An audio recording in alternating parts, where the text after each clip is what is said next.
Welcome to Shredder Fanfic. Like, subscribe, and hype video. Join members to gain early access to new videos. The main character, after dying, wakes up as Satoru Gojo, the honored one, inside of Young Justice. Will he join Young Justice, Justice League, in Justice League? What will someone with the powers of Satoru Gojo do inside of Young Justice / DC? Young Justice, Reborn as Gojo Satoru. Chapter 1, White Hair in Cadmus. My eyes opened slowly. The first thing I noticed wasn't the lights bright, white, and clinical overhead. It was the feeling of power humming in my veins. A density behind my eyes, like heat coiling inward toward a singularity. A veil draped over my perception, except it didn't obscure, it clarified. I could feel everything. The electric pulse of a security door 50 meters down. The slow breath of the unconscious scientist slumped against the wall. The tiny shifts of heat signatures in nearby walls. This wasn't Earth as I knew it. Not the one I died on. And I was Gojo Satoru. Actually Gojo. Not cosplaying. Not dreaming. Not imagining. My hands were his, long, strong-fingered, lightly calloused. My vision was his. My senses were his. I blinked once and activated 6 eyes. "All right," I muttered, voice smooth, careless, cocky, with that same playful inflection I'd used on instinct. Gojo's voice. So either I hit my head real hard, or I reincarnated into peak performance. I turned my head slowly toward the reinforced glass observation window. From my vantage point, through walls and floors and steel-embedded walls, I could see it all. A boy in black, short, serious, the shadow of Bruce Wayne's training clinging to every movement. Next to him, a speedster with yellow and red colors, speaking fast but keeping sharp. Then the Atlantean, calm, focused, already scanning for pressure points and vulnerabilities in the facility. Cadmus Labs. I recognized the layout instantly. Young Justice, Season 1, Episode 2. Superboy had just turned on his creators. Freed from control. And now they were freeing the others. I watched Robin disable the security panel. I could feel the vibration of the magnetized lock disengaging. The door hissed open.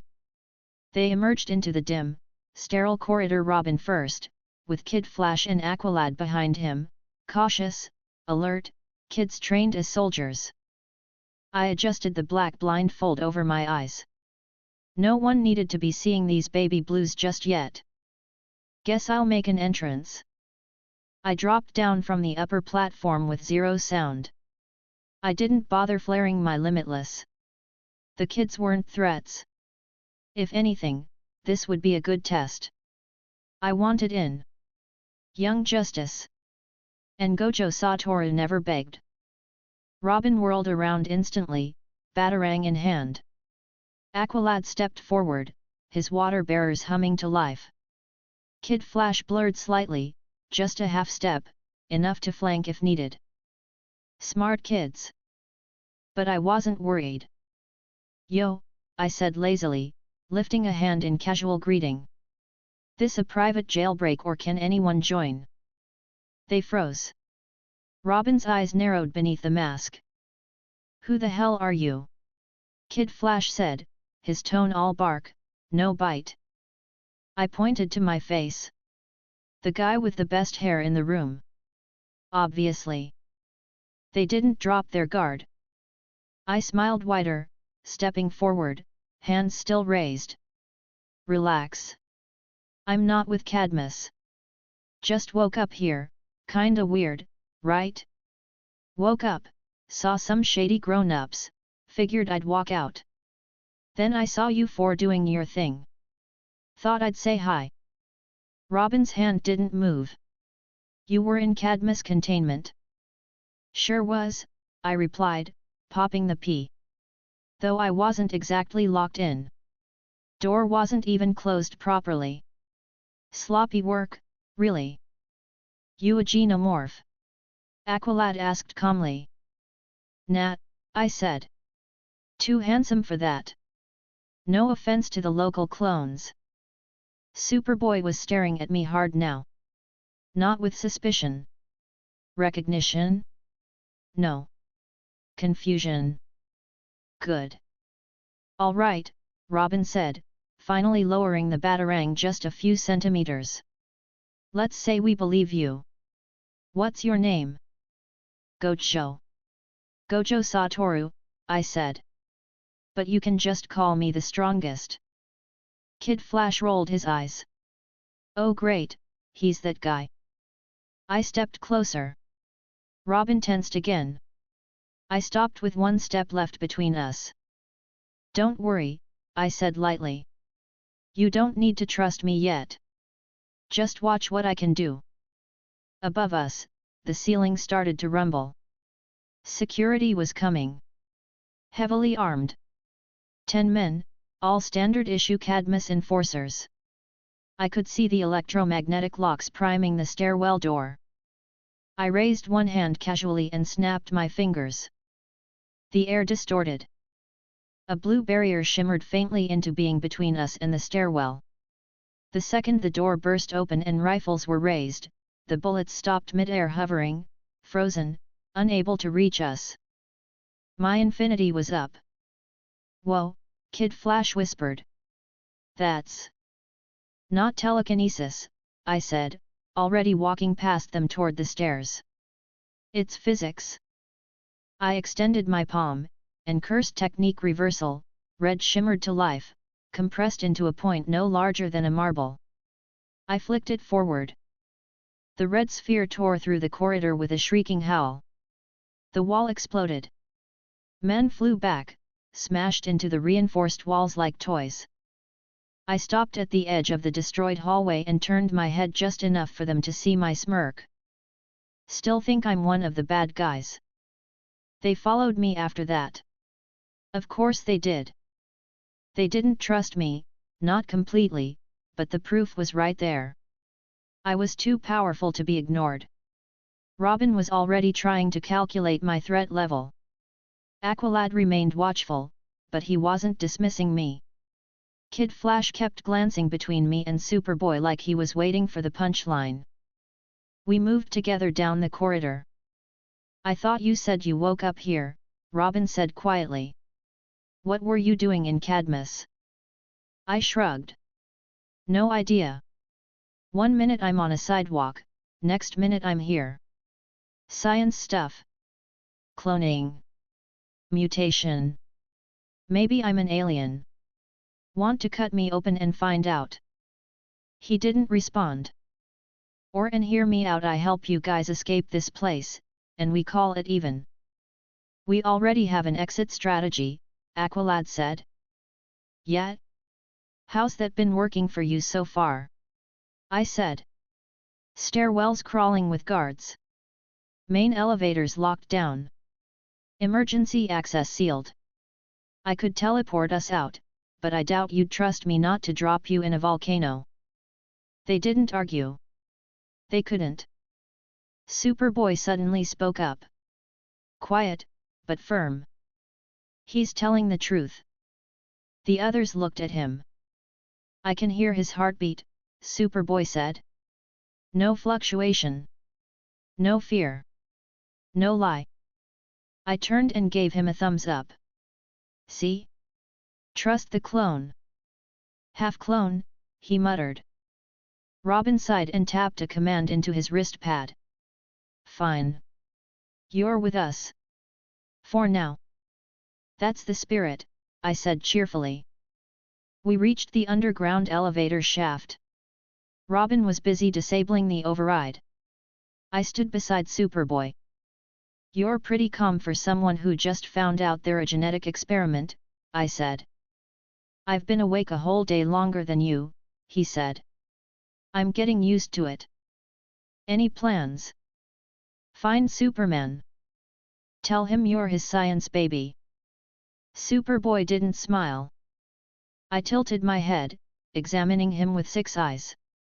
His cursed energy output. Wait, no, this wasn't cursed energy. Different system. Solar absorption. Kryptonian physiology. But I could read the metaphysical layering just the same. There was potential there. You ever want to spar? I said, I'll go easy on you. You'd lose, he said bluntly. I laughed. Kid's got spirit. The elevator doors finally opened, and we ran straight into Guardian and a full squad of Cadmus guards. He froze, staring at Superboy. Then at me. His weapon started to rise. Nope, I said. Cursed technique, lapse blue. A gravitational vacuum exploded around Guardian's feet. He was yanked forward, slammed face first into the steel panel wall, weapon flying from his hands. The guards panicked. Aqualad moved first, disabling 2. Robin followed. Superboy launched into a third. I didn't lift another finger. It was over in 10 seconds. We emerged into the open air. Robin's comms pinged. Batman. Black Canary. Red Tornado. The League had arrived. I smiled, stepping out into the artificial light of the lower levels of Washington, D.C. I could feel Superman before I saw him. His energy signature warped everything around him. I tilted my head and watched him land. His eyes moved straight to Superboy. The boy flinched. Not obviously. But I saw it. I see introductions are about to get awkward, I muttered. Robin turned to me. You coming? I grinned. You bet. Chapter 2, Standing Beside Shadows. The last of the smoke cleared as we stood in the wreckage of Cadmus's lower facility. I watched the Justice League descend in pairs, Superman and Martian Manhunter from the sky, Batman and Red Tornado from the west stairwell, Flash vibrating in behind them with the usual dramatic gust of air. Black Canary followed without a sound, stepping light, sharp eyes already cataloging the mess. I stood behind Robin and Superboy. Close enough to be noticed, but just out of reach. Watching. Measuring. Superman landed hard. His cape flared with too much weight for fabric. His eyes moved first to Superboy, but they didn't stay there. The second his gaze landed on me, his stance shifted slightly, arms tense, shoulder back. Like he was preparing for a fight he didn't quite understand yet. Batman, though, he didn't look surprised at all. Just annoyed. Calculating. Typical. I smiled. I didn't bother hiding my hands in my pockets this time. I wanted to see how long it'd take before one of them tried to question me. Didn't take long. Robin, Batman said, voice firm, low, and direct. Report. Robin stepped forward like he'd expected the tone. We found the Cadmus project, Robin said evenly. There were illegal clone experiments being conducted. We liberated Superboy, and we brought back proof. Also, he gestured back toward me. We found him. Batman's head turned slightly toward me. He didn't speak. Didn't blink. Robin added quickly, he's like Superboy. Not exactly a clone, but he helped us. Took out 3 squads single-handedly. Protected us. Superman narrowed his eyes. He's not Kryptonian. Nope, I said with a lazy wave. But I've got better hair than all of you, so I figure I get a pass. Flash blinked. Is he serious? Unfortunately, Batman said, deadpan. And you let him follow you out of the facility. He saved us, Kid Flash said, stepping in. He's weird, yeah, but legit. You should have seen him. Bulletproof field. Red explosions. Even Superboy couldn't punch through his barrier. He's not wrong, Superboy muttered. I'm flattered, I said, placing a hand over my chest. You guys are sweet. I was starting to think I'd have to break something else just to get attention. I don't sense any deception, Martian Manhunter said quietly, his eyes faintly glowing. But his mind is obscured. Maybe I just don't like strangers poking around in my head, I said, raising an eyebrow behind my blindfold. Martian Manhunter didn't answer. I watched the discomfort ripple slightly between them. They weren't used to unknowns. Batman kept his eyes on Robin. You were given strict orders not to investigate Cadmus. Robin's mouth tightened. And if we'd listened, Superboy would still be locked in a tube. They were creating clones, meta-human clones. Someone had to do something. You disobeyed protocol, Superman said. You could have been killed. And we weren't, Aqualad said, stepping forward. Calm. Controlled. We acted as a team. We made decisions under pressure. We adapted. This mission proves we're ready for more responsibility. We did good, Robin added. And I stand by that. Kid Flash folded his arms. Better than sitting at home while scientists build superweapons right under our noses. Superman didn't budge. You don't understand what you were dealing with. If Superboy had turned on you, or if Cadmus had more weapons. He didn't, Aqualad said. He chose us. Like Gojo did. Batman's stare shifted to me again. Gojo Satoru. No file. No prior data. You're not registered in any civilian or meta-human database. I'm flattered you checked so fast, I said, flashing a grin. But you're right. I'm new. Just showed up this morning. Bit of a rough landing. And yet you have advanced energy-based abilities, Batman said. Technology or meta-human? Neither, I said. It's something else. Not dangerous unless I want it to be. You don't have to worry, I'm not here to fight anyone. I'm just here to help. That's convenient, Superman muttered. Not as convenient as letting a clone rot underground while Cadmus makes an army, I said, smiling at him directly. But hey, I guess we all have different definitions of responsibility. Superman didn't reply. Batman glanced at the others, assessing. Then his eyes locked with mine one last time. I didn't flinch. He turned back to the team. You brought back evidence. You shut down the Cadmus operation. And you kept each other alive. He turned to Aqualad. You took command. Aqualad nodded. It seemed right. Batman let the silence sit for a few seconds. Then, finally, you all showed initiative. But this wasn't a sanctioned mission. The League will discuss consequences. You can discuss all you want, I said, stepping up behind them now. But the facts don't change. These four risked everything and exposed something none of you noticed. Seems like they're the ones doing the real work. Black Canary gave me a glance. Not hostile. Curious. I assume you'll want a place to stay, she said. Got anything with skylight access? I replied. Batman's voice cut in again. For now, we'll bring him in for observation. No cell. But no access to sensitive systems. I'm not a hacker, I said. But sure. I'll play nice. We transitioned from Cadmus to the Hall of Justice under escort. I didn't bother resisting. The League was still trying to figure out what I was.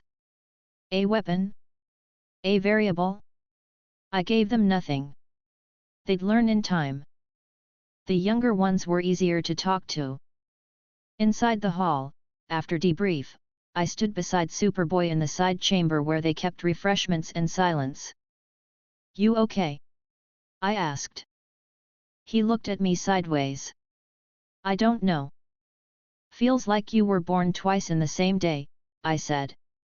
Kinda rough. Superboy said nothing. You want him to accept you, I said plainly. Superboy flinched. Just a little. He won't. Not yet, I agreed. But he'll come around. Or he won't. Either way, you're your own person now. Superboy looked down at his fists. I didn't ask to be made. Neither did I said. But here we are. Later, Batman gathered us in front of the League's core members. I watched the formation carefully. Superman at the center, arms folded. Flash pacing. Green Arrow whispering something to Black Canary.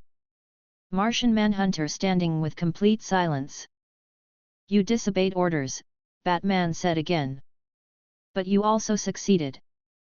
He looked at Robin. You made a judgment call. I stand by it, Robin said without hesitation. You disobeyed League protocol, Superman repeated. Robin took one step forward. So what? Are you grounding us? We saved a person. We uncovered an entire illegal operation. You think we regret that?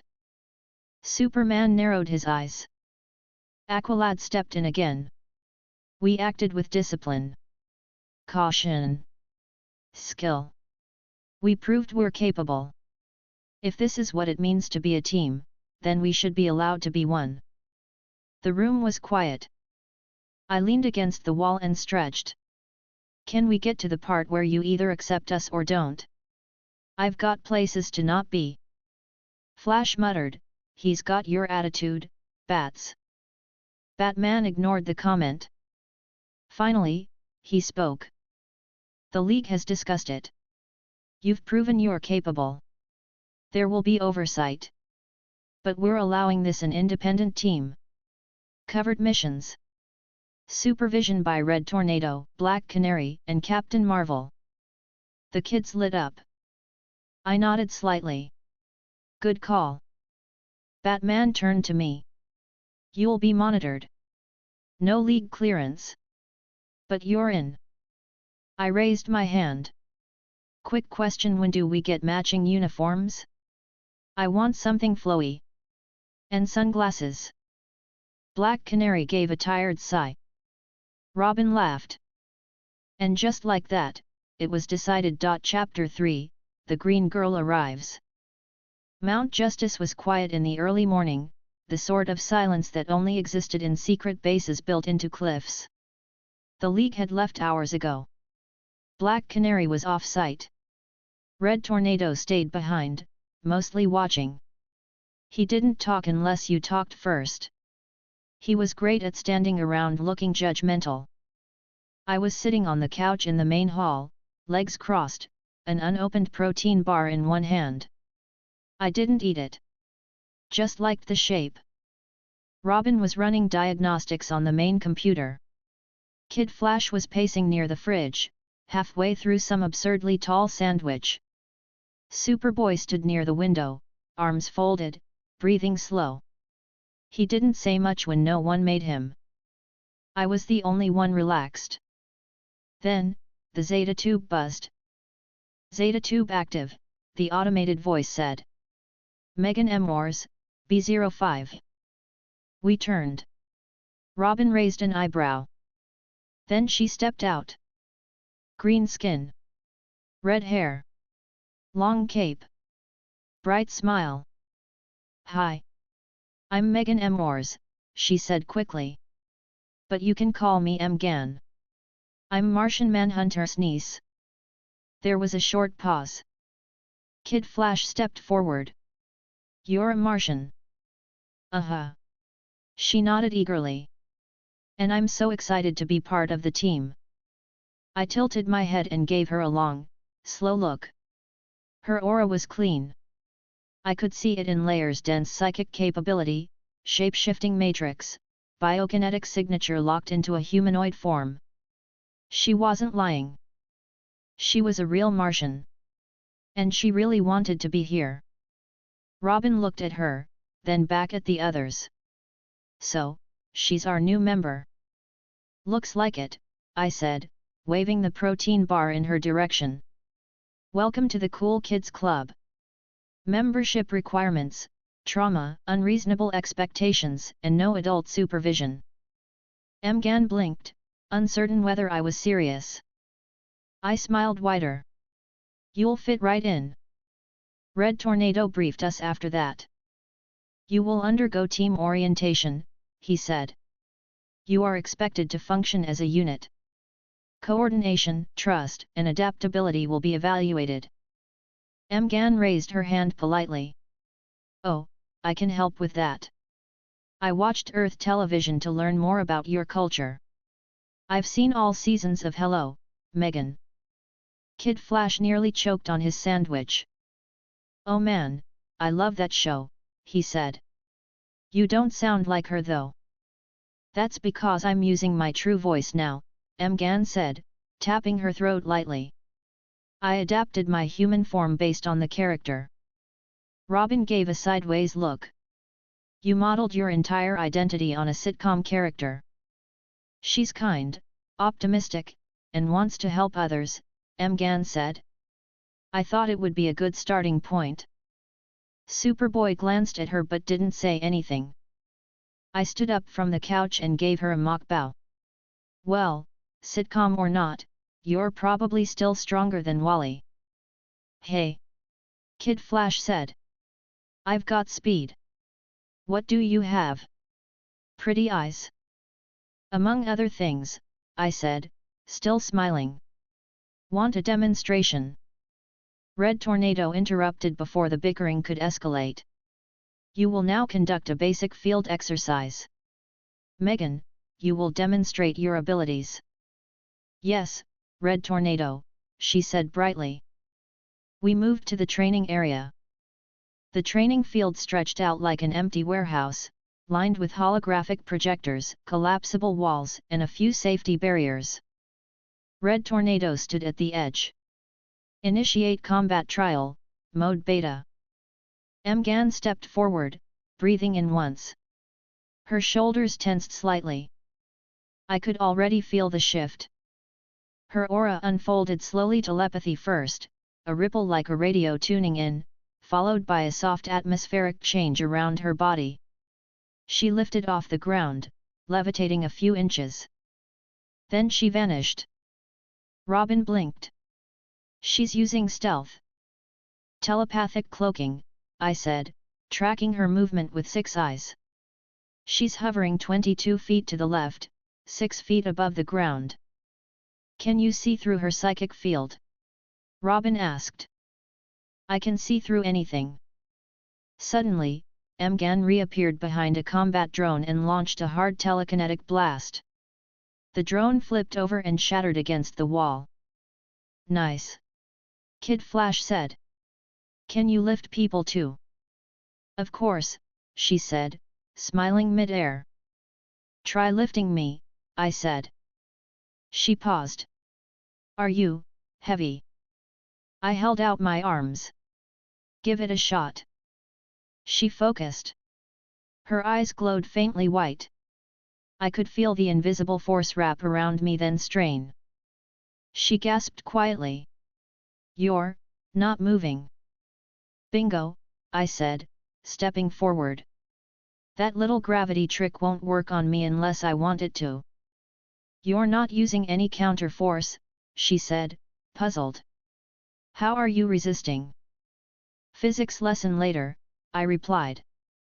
But trust me, you're impressive. I'm just a terrible test subject. Mgan touched down and looked apologetic.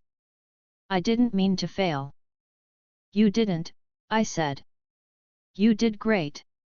Just means next time we're paired, you go offense, I go invincible. Superboy crossed his arms. What else can you do? Mgan hesitated. Shape-shifting. Limited phase through. Mental communication. I can show you, if. Don't read minds unless we say it's okay, I cut in. That's rule 1. She nodded immediately. I understand. Martian etiquette. I won't read your minds without consent. Robin stepped in. All right, your turn, Gojo. I gave a slow stretch. Fine, fine. I'll keep it light. I raised a hand. Infinity flickered into place around me. Robin moved forward, testing the field. His fingers stopped about half a foot away, frozen in place. He frowned. It's like I can't move past this point. Exactly, I said. Infinity. It's not a barrier, it's the space between you and me. You get infinitely close, but never touch. Mgan's eyes widened. You control space. Sort of, I said. It's more precise than that. But close enough. Kid Flash tried to phase past me with a blur. He bounced back like he hit an invisible trampoline. Okay, that's just cheating, he groaned. I deactivated the field. Relax, I said. That's just defense. I've got a few flashy things too. But if I went all out in here, this place would need a rebuild. Noted, Red Tornado said. Later, we gathered back in the main room. Mgan made cookies using psychic-assisted microwaving. Kid Flash ate half the plate. Superboy stood awkwardly near the edge. Robin was analyzing a drone recording. I leaned on the arm of the couch. Mgan sat down beside me. I know I'm different, she said quietly. I hope that's okay. I shrugged. Everyone here's different. Get used to it. I just want to be useful, she added. Then be useful, I said simply. Don't overthink it. You're on the team. Do your job. That's it. She looked relieved. Robin stepped in. You did good today, Mgan. We'll run a few more drills tomorrow. I'd like that, she said brightly. And we'll run a sparring match between Gojo and Superboy, Robin added with a grin. Superboy grunted. Fine. I raised a hand. Do I get a prize if I win? You won't, Superboy said. Confidence, I said. I like that Chapter 4, strongest meets strongest.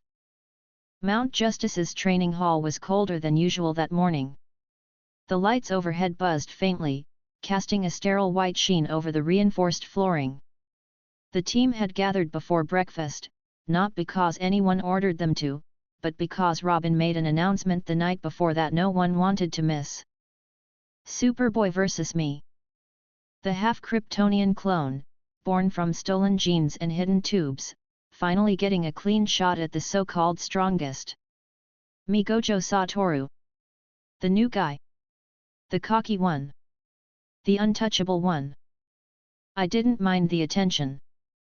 I stood near the center of the training ring, hands in my pockets, blindfold on, posture completely relaxed. My uniform was the same, dark, loose, and clean.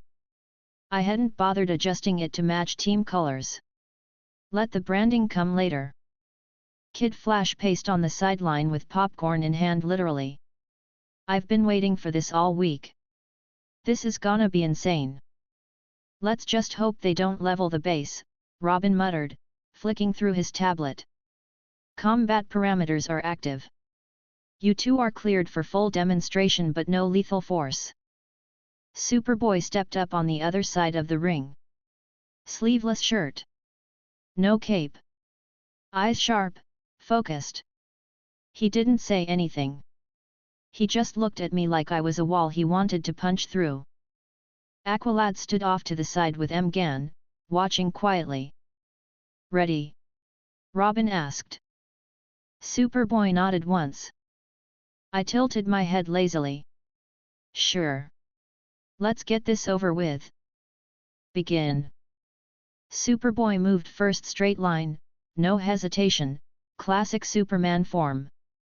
Fist cocked back, step forward, close the gap in a blur of enhanced strength and speed. But he wasn't fast enough. Not even close. He hit infinity and froze. 1 foot away. Arm stretched. Fist suspended midair. The momentum died instantly, like he'd slammed into a vacuum. I didn't move. I didn't even blink. Still with me? I said. His brow furrowed.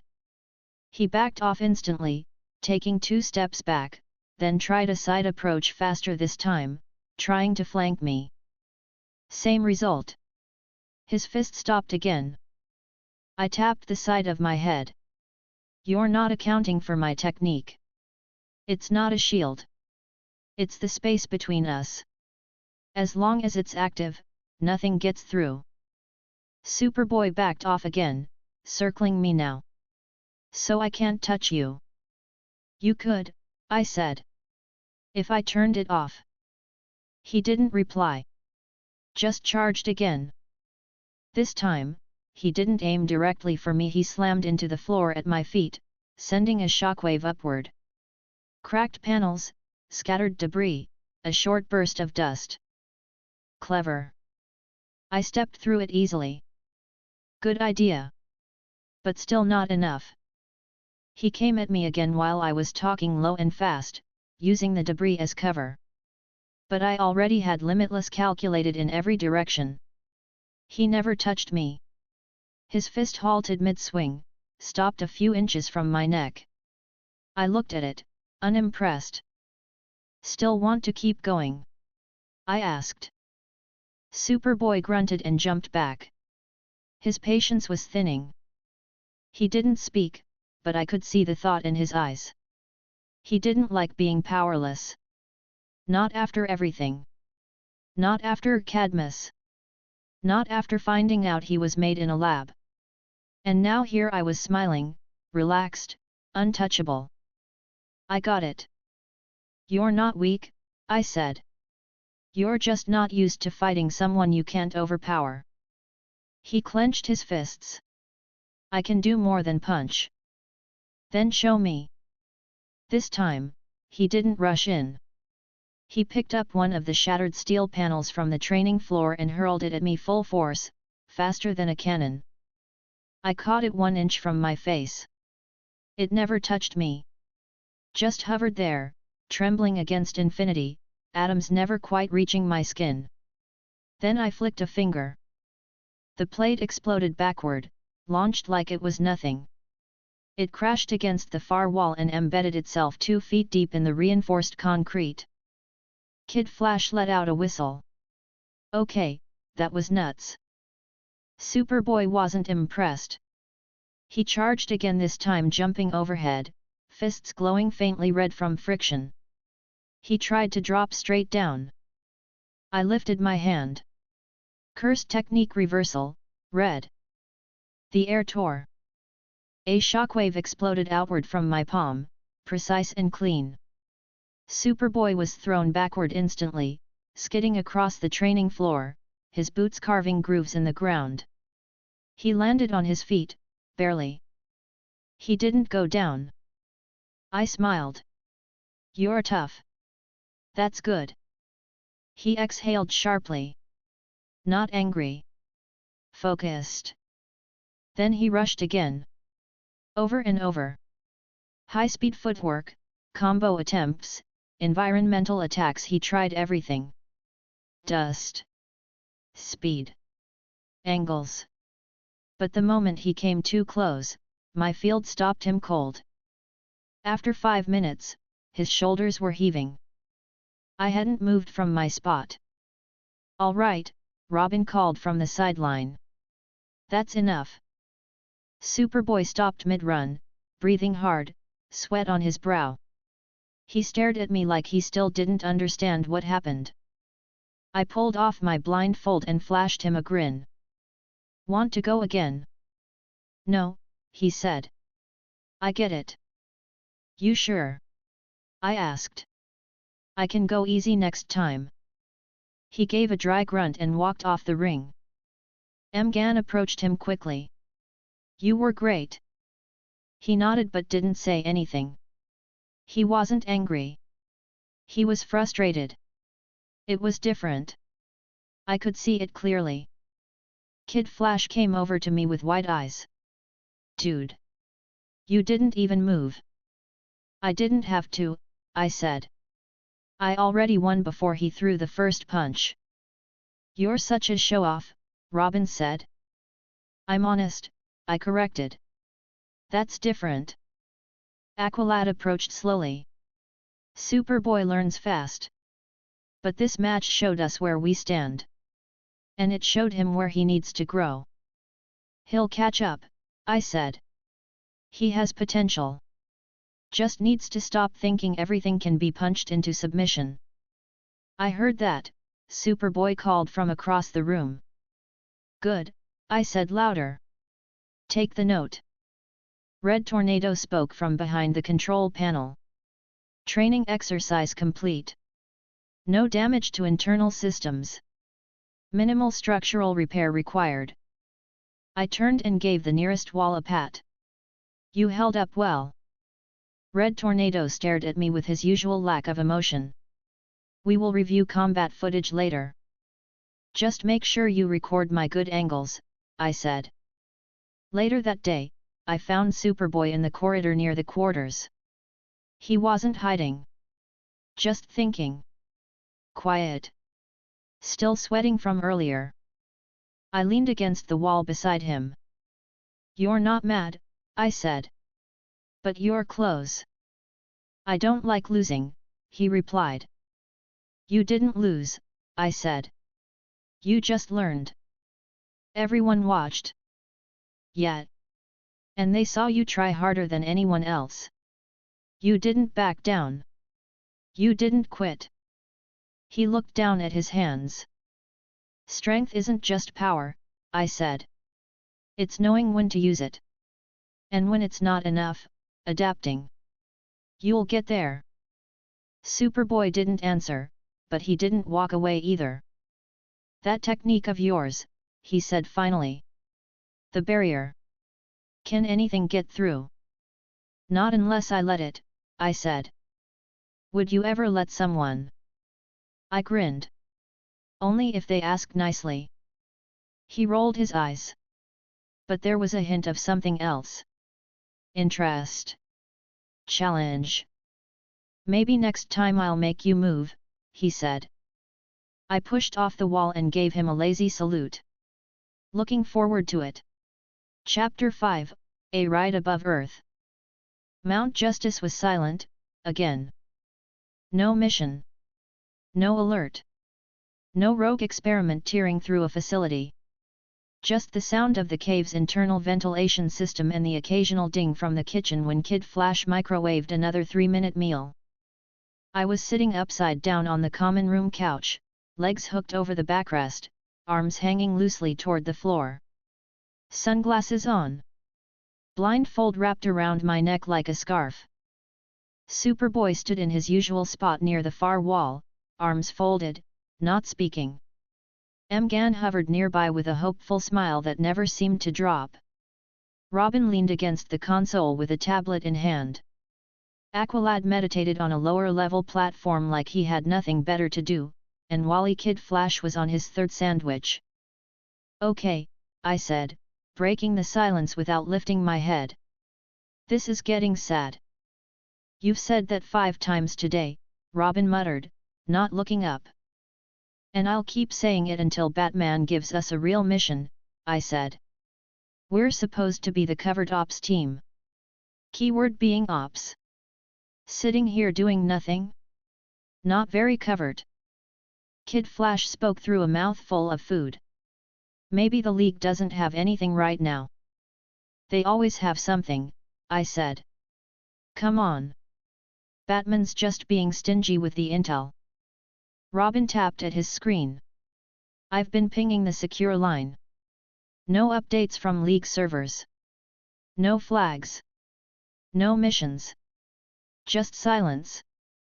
Then maybe it's time we make some noise, I said, flipping over and landing on my feet. We got a base, a team, and at least half of us are stronger than anyone in Gotham not wearing a cape. Let's stretch our legs. Superboy looked over. You want to leave the base? I shrugged. I want to do something. Watching Wally eat for the 6th time today isn't cutting it. I'm stress eating, Wally said defensively. It's called boredom metabolism. We're not authorized to deploy without League clearance, Aqualad reminded calmly from his seated posture. Then let's go bug the babysitter, I said. Red Tornado's probably just standing somewhere with the lights off pretending he's a statue. Robin looked at the others. We're not allowed to ask. Superboy nodded once. That was all we needed. We found Red Tornado exactly where I said he'd be, just outside the training bay, standing completely still, arms at his sides, face unreadable, red eyes glowing faintly like someone left the TV on. Hey, Tin Man, I said, stepping up. You got anything for us? His eyes flickered once. If you are referring to a mission, there are currently no assignments delegated by the League. I leaned in slightly.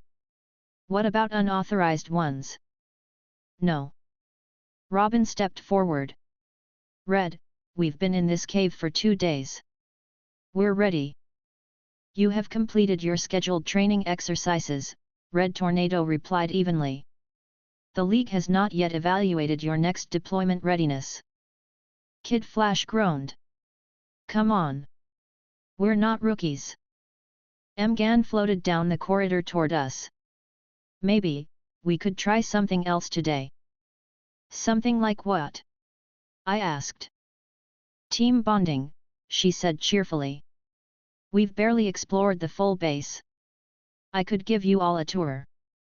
Wally looked skeptical. A tour? Of the cave we've been living in. It's more than just a cave, she said. It was a League base before. There are rooms you haven't seen. Hidden corridors. Old tech. And, she smiled wider. If you get bored again, I do have a spaceship. I turned my head toward her. A what? Mgan floated back a few inches. My bioship. It's parked outside the West Bay. It's mostly organic tech. It responds to psychic commands, and it can fly in space. Robin looked up. Wait, seriously? You have a ship? Wally repeated. And you never mentioned that before. You never asked, she said sweetly. Okay, I take it back, I said. Best idea you've had all week. Field trip time. Superboy said nothing, but his eyes locked onto Mgan. The shift was subtle. Interest. Curiosity. Not quite surprise. Aqualad stood. Let us start with the tour. The tour itself wasn't bad. Mgan took us down side corridors none of us had ever used, past the lower tunnels near the geothermal systems, the underwater observation bay, the original League war room, and even a sealed data archive built back in the 70s. She moved between sections with familiarity, clearly guided by mental blueprints passed down from Martian Manhunter. Robin stayed close, asking questions about security layouts. Wally scanned every inch for snacks. Aqualad remained silent, but attentive. I walked near the back, hands in my pockets, watching Mgan more than the walls. So, your ship, I said casually. Can it go supersonic? Faster, she said. It can match Martian atmospheric escape velocity. Cool, I said. I want to drive it. You can't, she said. I blinked. But I'm me. She smiled again.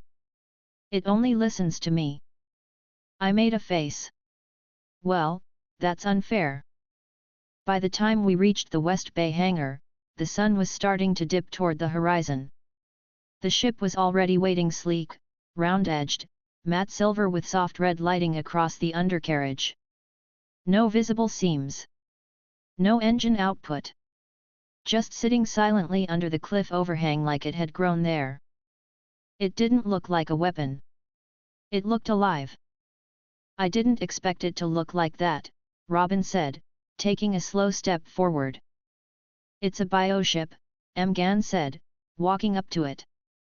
Part machine, part Martian biology. It links to my thoughts. I can shape it inside and out. That's awesome, Kid Flash said. Do we get to ride in it? Mgan glanced at the rest of us. If you want. Superboy stepped forward first. You trust us inside? Yes, she said without hesitation. It's part of me. You're my teammates. Robin looked at me. You coming? I was already walking. The interior of the bioship adjusted the second we entered. Soft light, breathable atmosphere, 6 floating seats aligned in a circle. The floor was warm to the touch. Everything pulsed faintly with energy, not electricity, but something smoother, sonic signals in wave form. I like it, I said, dropping into one of the seats. Stylish. Minimalist. Doesn't smell like Gotham. Mgan sat near the front. Strap in. We'll go for a quick loop around the Atlantic coast. I'm not strapping anything, I said. I'm unbreakable.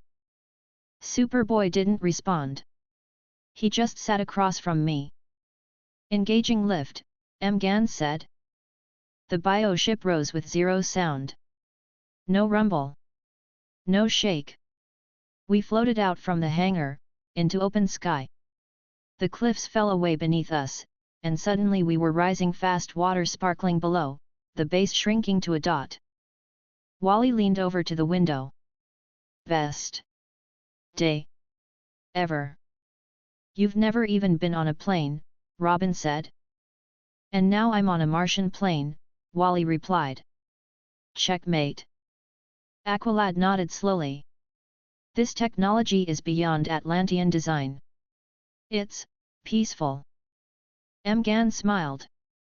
It's designed to protect, not attack. I watched the ocean pass below. Smooth waves. White caps. The sun hitting the surface just right. Superboy looked out without speaking. I leaned toward him. You like it? He gave the smallest nod. It's quiet. Yeah, I said. It is. 15 minutes later, we were still in the air. The mood had shifted. No training. No pressure. Just 6 of us in silence, above everything. No one talked for a while. Mgan finally broke it. Thanks for coming, she said. Kid Flash looked over. You serious? This is the most fun we've had all week. I just didn't want us to drift, she said. We're teammates. We should feel like it. I tilted my head back. I like flying. I'll allow more field trips like this. Robin laughed softly. You allowing it now? Obviously, I said. This is my team. I'm just letting you all think you're in charge. Superboy let out a short breath. Not quite a laugh. But close. Chapter 6, Twister on the Coast.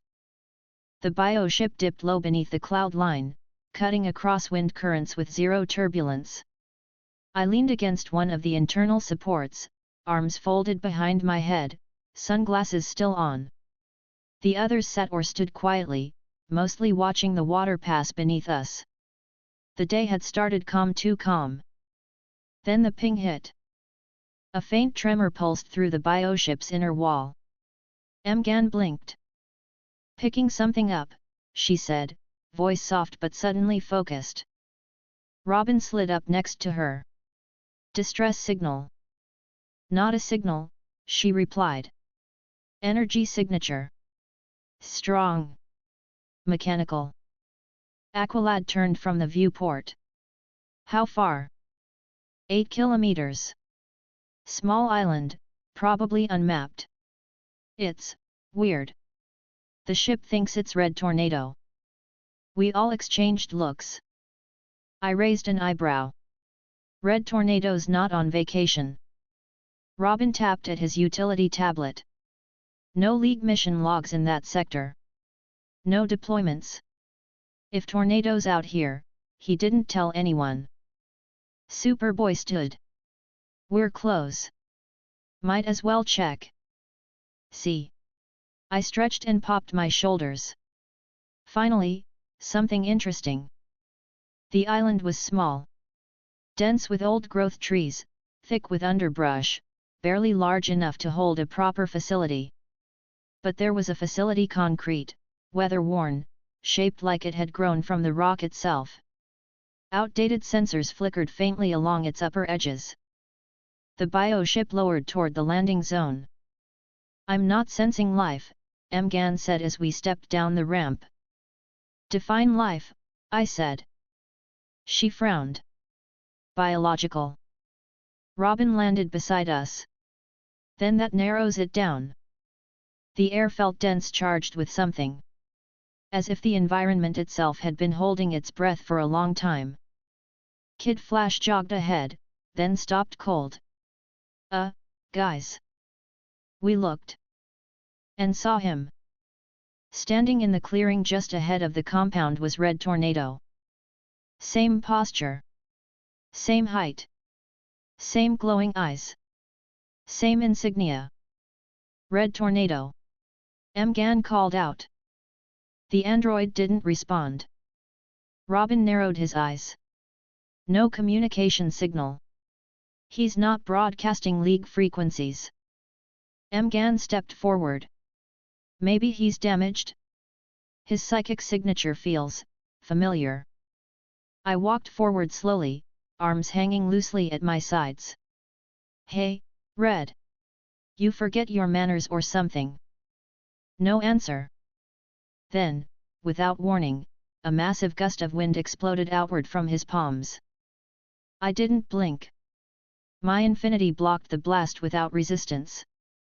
But the rest of the team staggered back, shielding their eyes as dust and sand whipped around the clearing. "Guess that's a no," I said, adjusting my collar. Superboy charged first, fists up, no hesitation. Classic. But the android, whoever this version of Tornado was, moved faster than expected. His response time wasn't just precise. It was aggressive. He spun into the air, arms wide, creating a twin vortex that launched Superboy straight into a nearby tree. The impact cracked the trunk. "Definitely not Red Tornado," Robin said. Mgan's voice cut in, anxious. "No, wait, I'm still sensing it. That is him. Or at least, it's like him. Maybe it's another unit? A copy." Kid Flash blurred toward the enemy, zipping in low, trying to flank. The Tornado android reacted instantly, generating a short-range burst of cyclonic wind that disrupted Wally's path and sent him skidding sideways. I raised a hand. "All right, I guess I should do something now." I took a step forward and flared infinity outward, locking the space between me and the android. The wind slowed, pushed against the barrier like a storm against a cliff. The android didn't react visibly, but it felt me now. "Hey, Robot Tornado number 2, I said, eyes hidden behind my blindfold, voice flat. "You picked the wrong day to play dress up." The android's turbines surged again, this time targeting me directly. A slicing current of compressed air burst forward in a single column. It stopped dead at my fingertips. "Cute," I said. Then I pushed infinity forward and closed the gap between us. He moved, but not fast enough. I flicked a finger, and the space around him compressed violently, just enough to knock him back, not destroy him. He crashed through a tree and righted himself mid-air. "He's adjusting," Robin said. "He's learning as he fights." "No kidding," I muttered. Superboy climbed out of the crater in the dirt and stalked back toward us. His lip was bleeding. He wiped it and glared at Mgan. "You said it was him." Mgan hesitated. I was wrong. I didn't know." "You didn't check," Superboy snapped. "You just assumed." "I felt the signature," she said quietly. "It matched his." "It's not him," he growled. "He's trying to kill us." Mgan looked like she wanted to say more but didn't. She lowered her head and floated back. then turned and flew toward the bioship. "Mgan!" Aqualad called. She didn't answer. I watched her go, then glanced toward Superboy.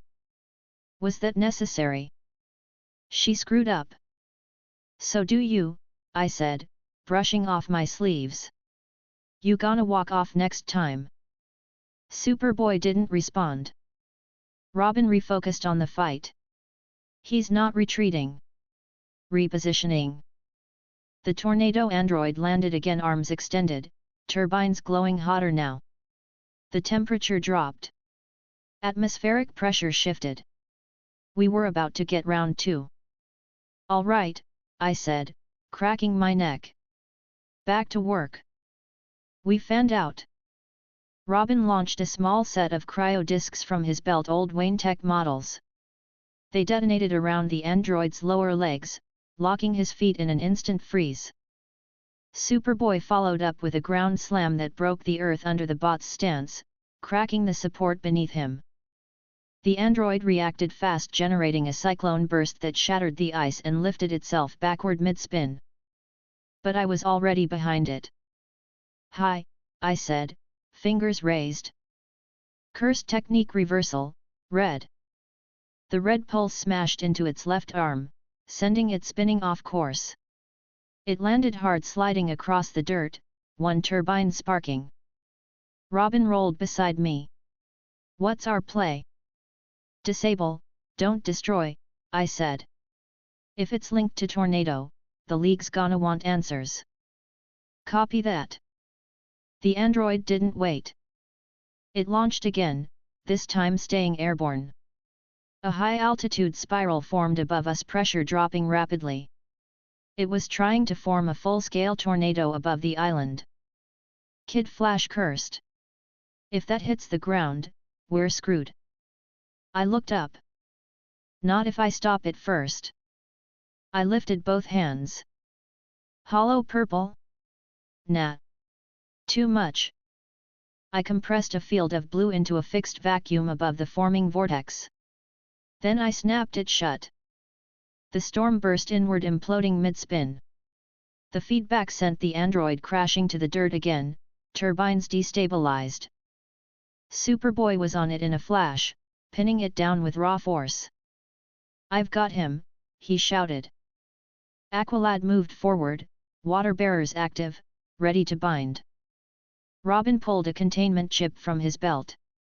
"Stand by. I've got the override spike." The android's eyes flickered rapidly, then dimmed. Still. Dead silent. Superboy didn't release him yet. "Do it," he said. Robin pressed the chip against the back of the android's neck. It hissed and clicked. Then the entire body shut down. No motion. Just metal. We stood in silence for a moment, the wind finally gone, the sky clear. I stepped closer. Robin checked the readout. "It's not Red Tornado. It's a duplicate. Independent AI. Someone made it using his specs." Aqualad frowned. "That means someone else has access to League designs. Or Tornado has a family he didn't mention," I muttered. Kid Flash sighed. "That was not the chill field trip I was hoping for." Superboy didn't say anything. Just stared at the offline android under his hand. I looked out toward the bioship. Mgan hadn't come back. Chapter 7, Apology in the Sky. The moment Robin confirmed the android was neutralized, I stepped back and rolled my neck once, quietly dismissing infinity. My field dropped clean. The air around me felt normal again. For the rest of the team, the tension was still thick, but I was already somewhere else. Mgan hadn't come back. I glanced toward the edge of the trilene where the bioship had landed, hidden under a cloak now, but I could still see it clearly. Her biosignature, faint and retreating, sat inside the cockpit. She'd left mid-fight. No comms. No apology. Just gone. Superboy stood off to the side, arms folded. Jaw locked.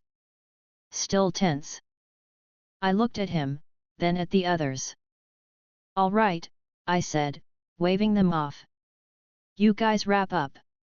I'll go check on her." "You sure?" Robin asked, glancing toward the bioship. "Yeah," I said, already walking. "Someone's gotta do it."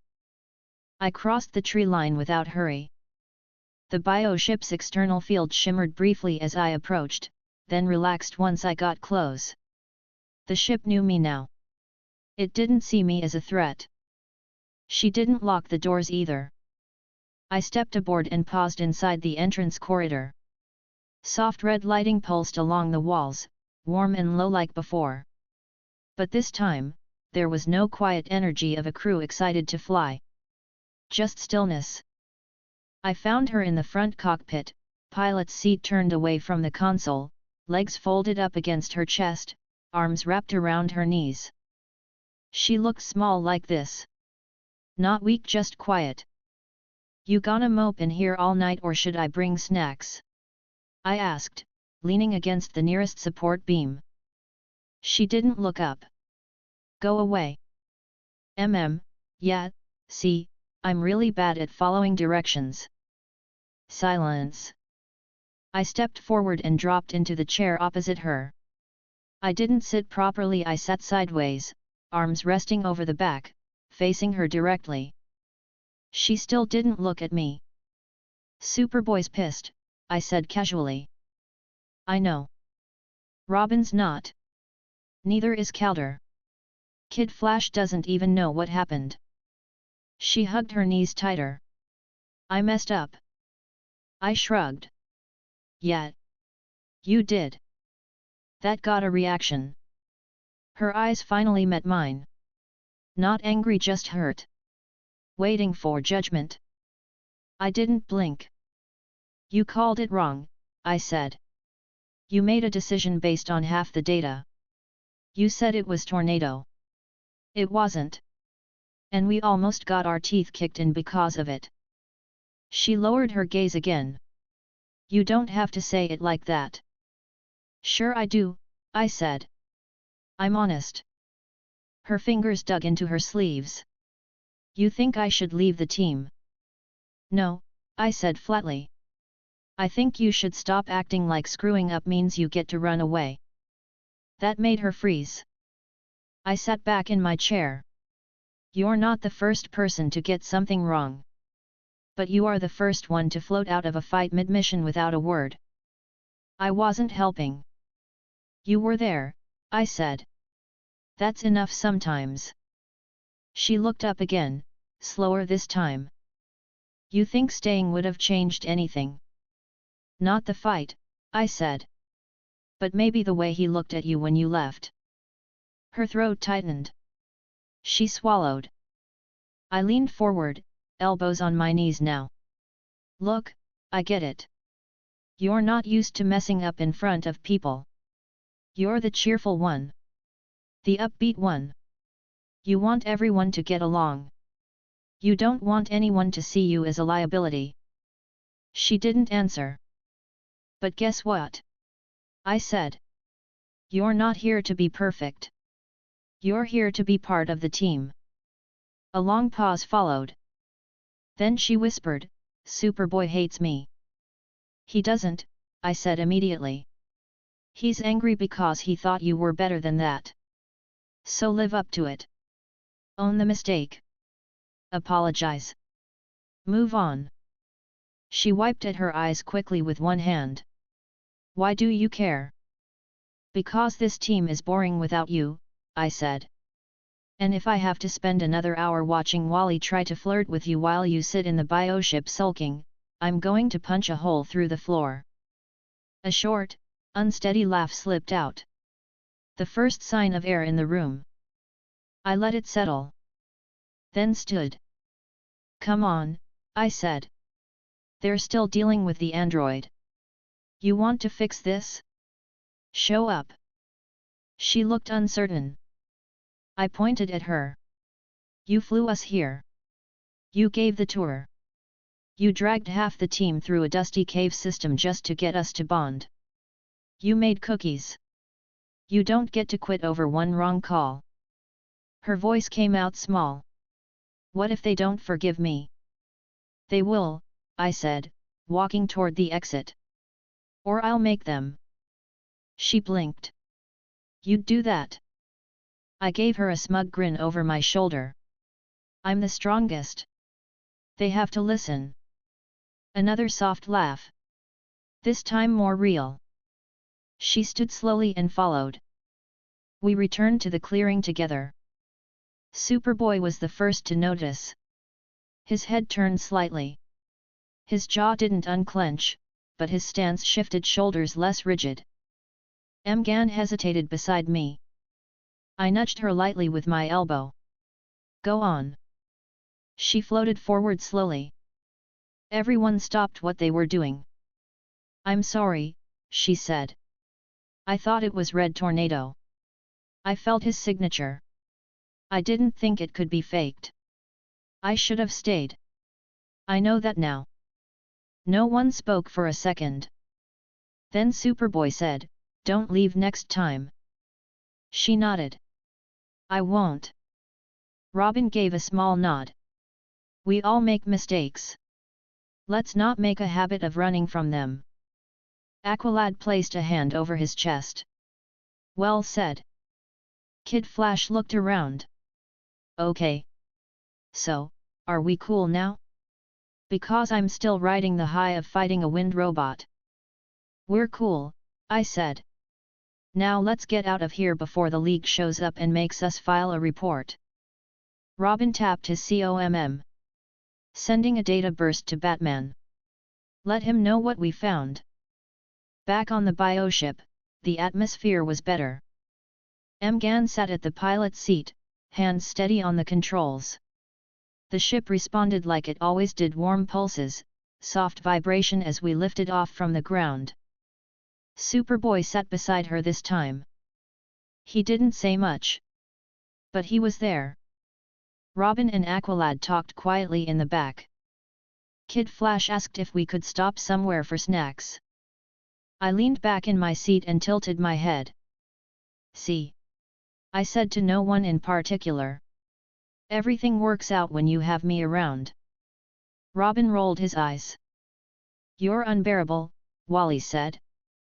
Thank you, I replied. Mgan glanced back once, just briefly, and smiled. I didn't smile back. But I didn't need to. Chapter 8, Canary's Rules. Mount Justice. 0800 hours. Training Chamber 4. I was bored already. We stood in a straight line facing Black Canary. The walls were steel, the floor padded with reinforced shock-absorbent panels. Not because of me, but yet, okay, mostly because of me. The League had upgraded the room after my first full-power demo left a crater in the south wing. I wasn't sorry. Aqualad stood at the far left, calm, upright, every inch the disciplined soldier. Robin next to him, arms folded, grinning like he already knew something no one else did. Wally stretched every 10 seconds.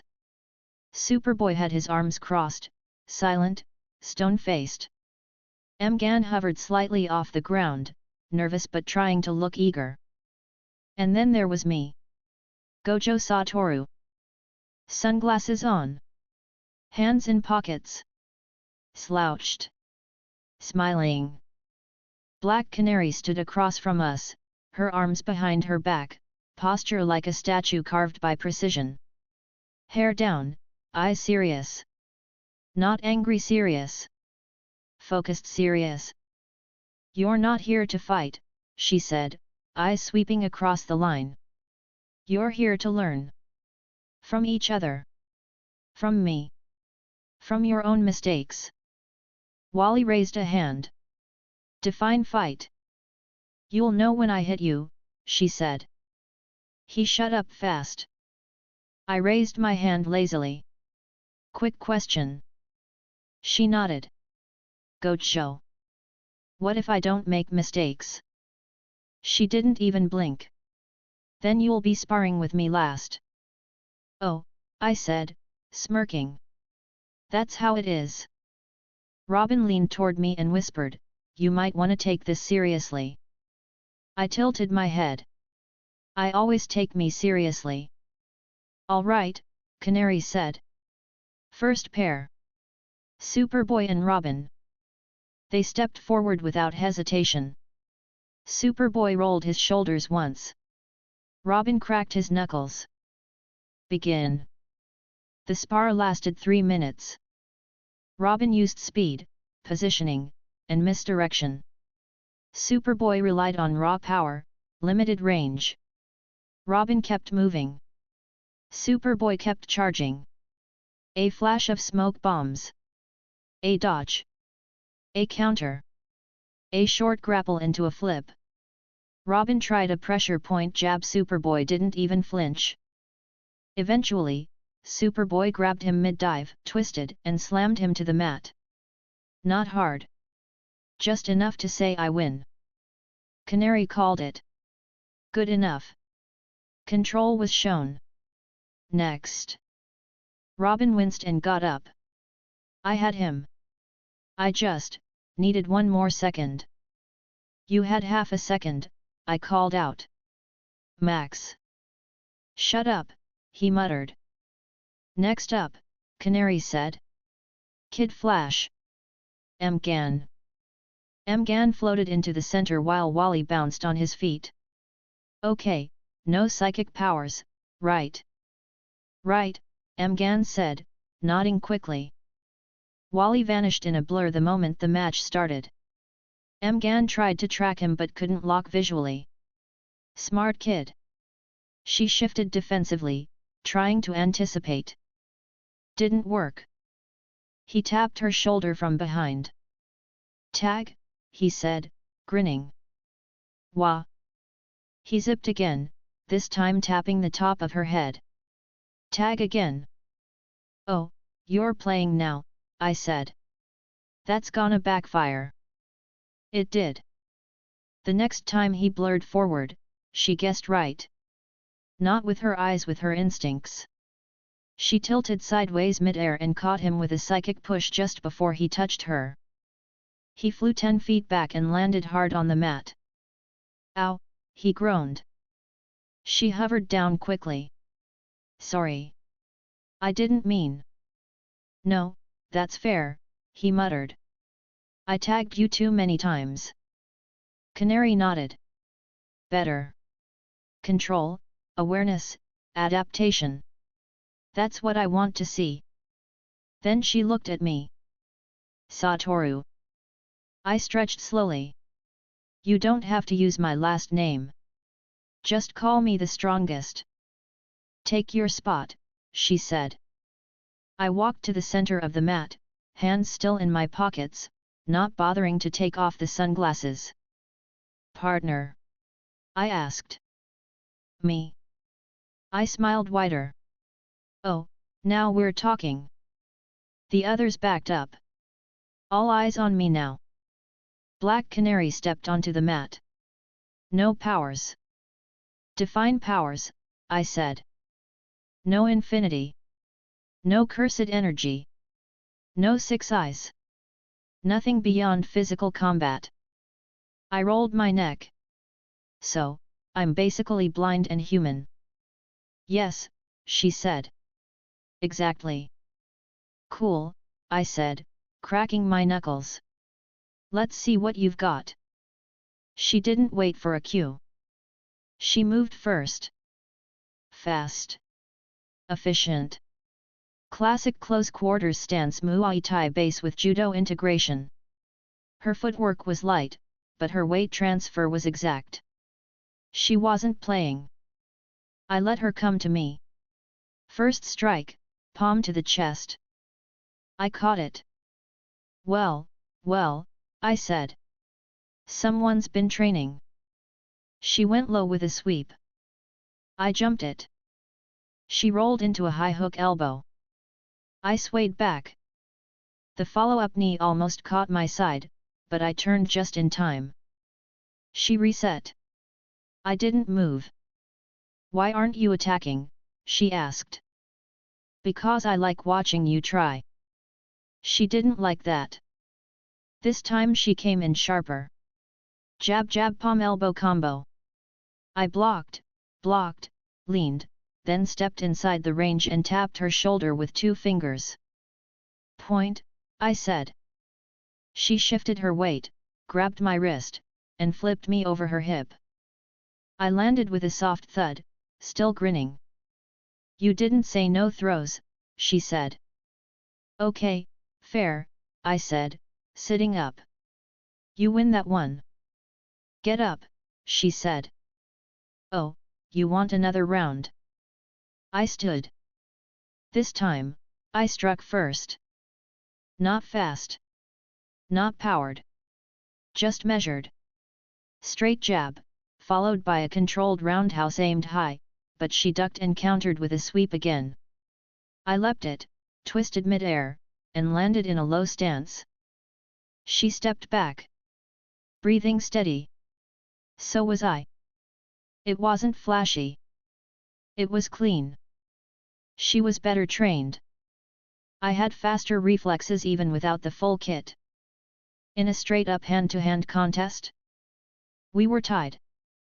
Canary called it off. Enough. That's good.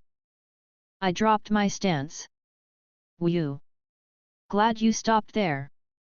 I was about to pull out the blindfold. Robin muttered, that was without powers.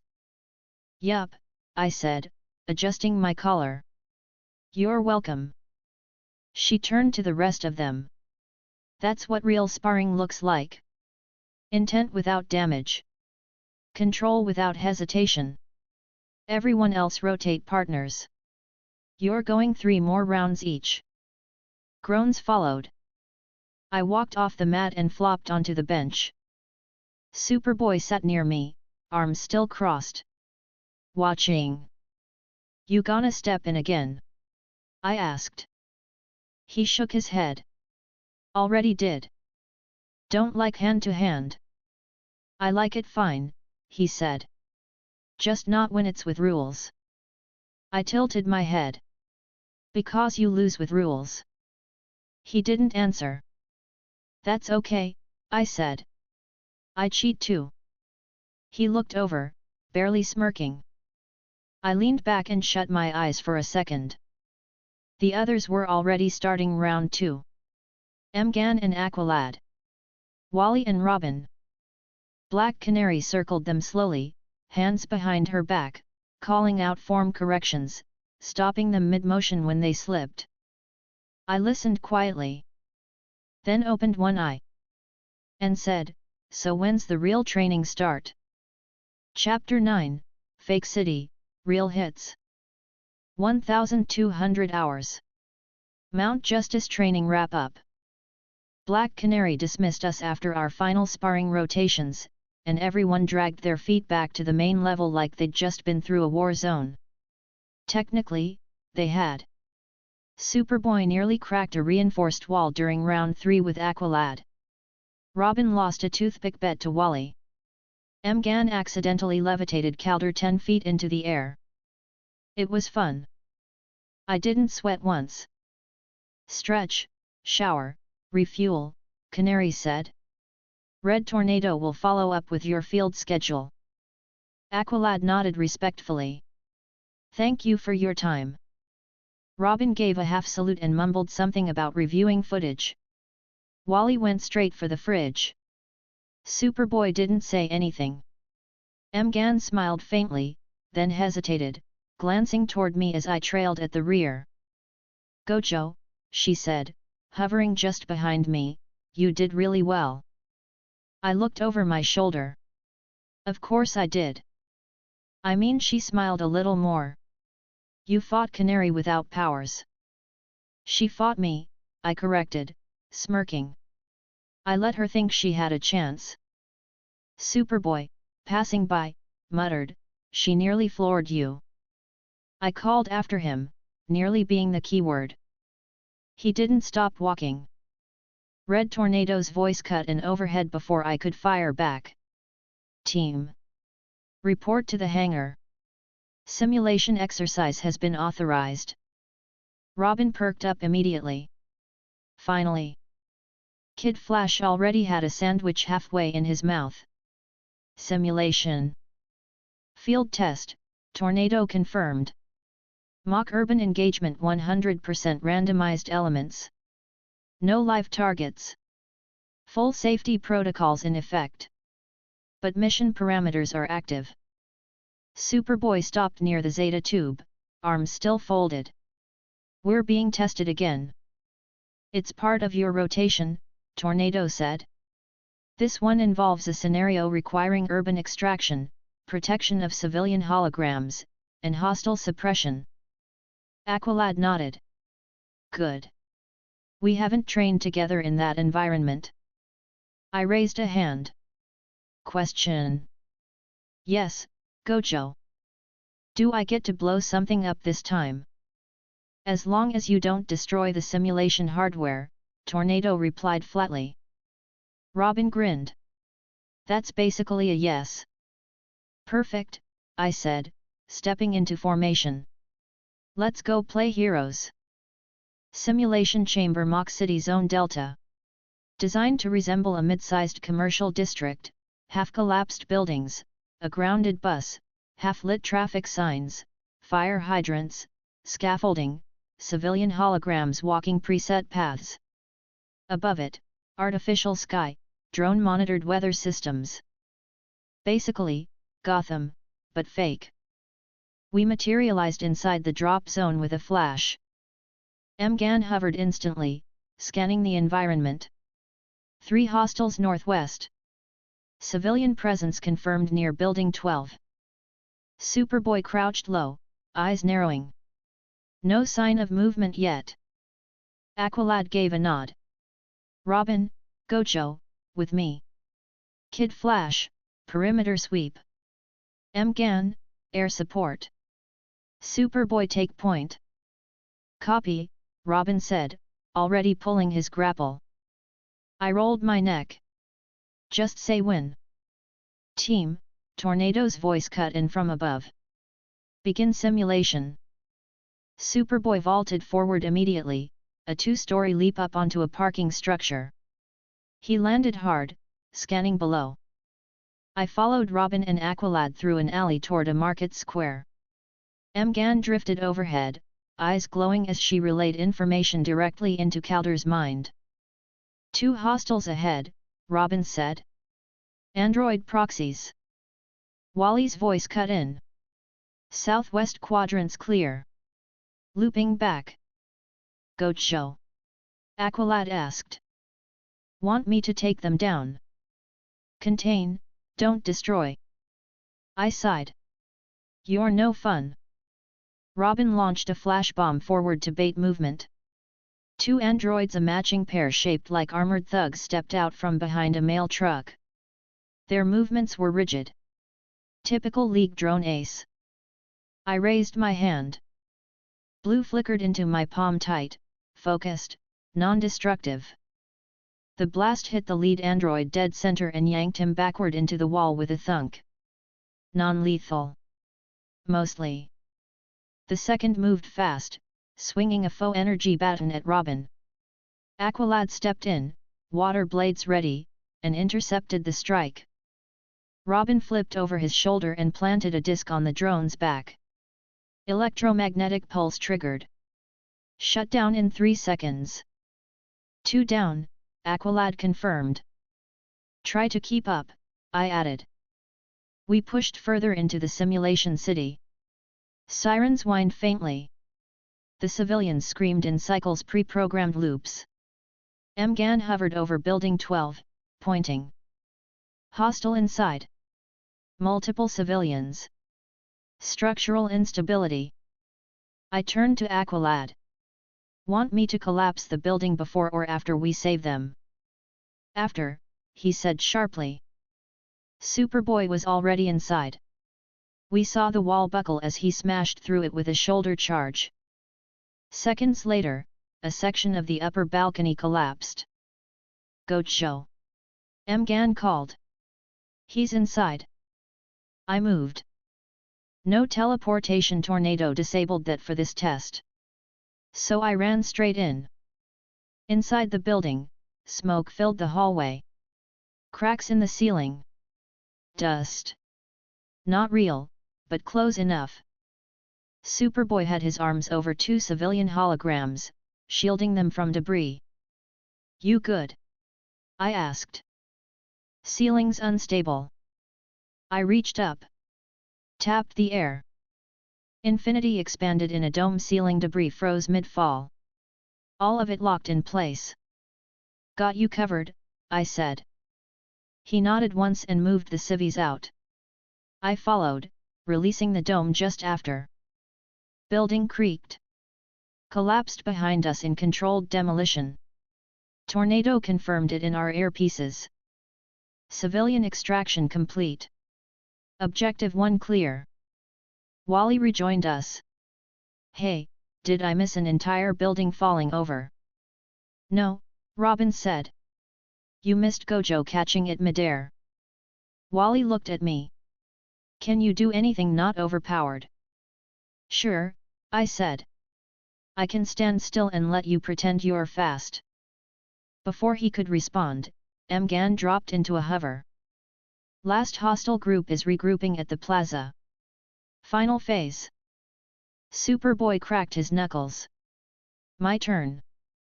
Not alone, Aqualad reminded. Robin looked at me. Can you clear a path? I raised a hand and launched a controlled red blast forward. It tore a straight channel down the avenue. Non-lethal force, localized pressure. Street lamps bent.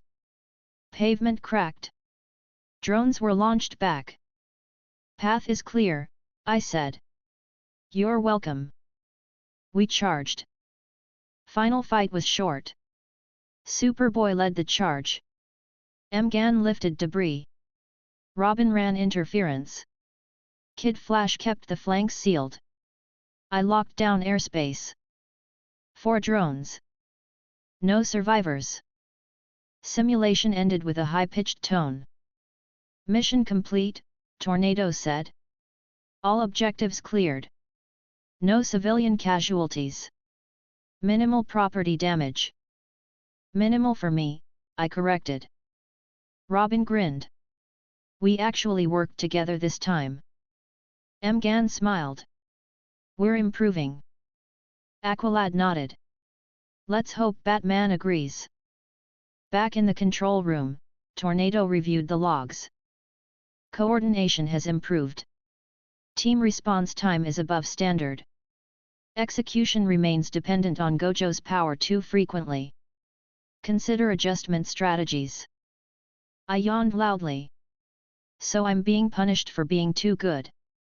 You are being noted as a liability if isolated, Tornado replied. Not happening, Robin said. We're always paired.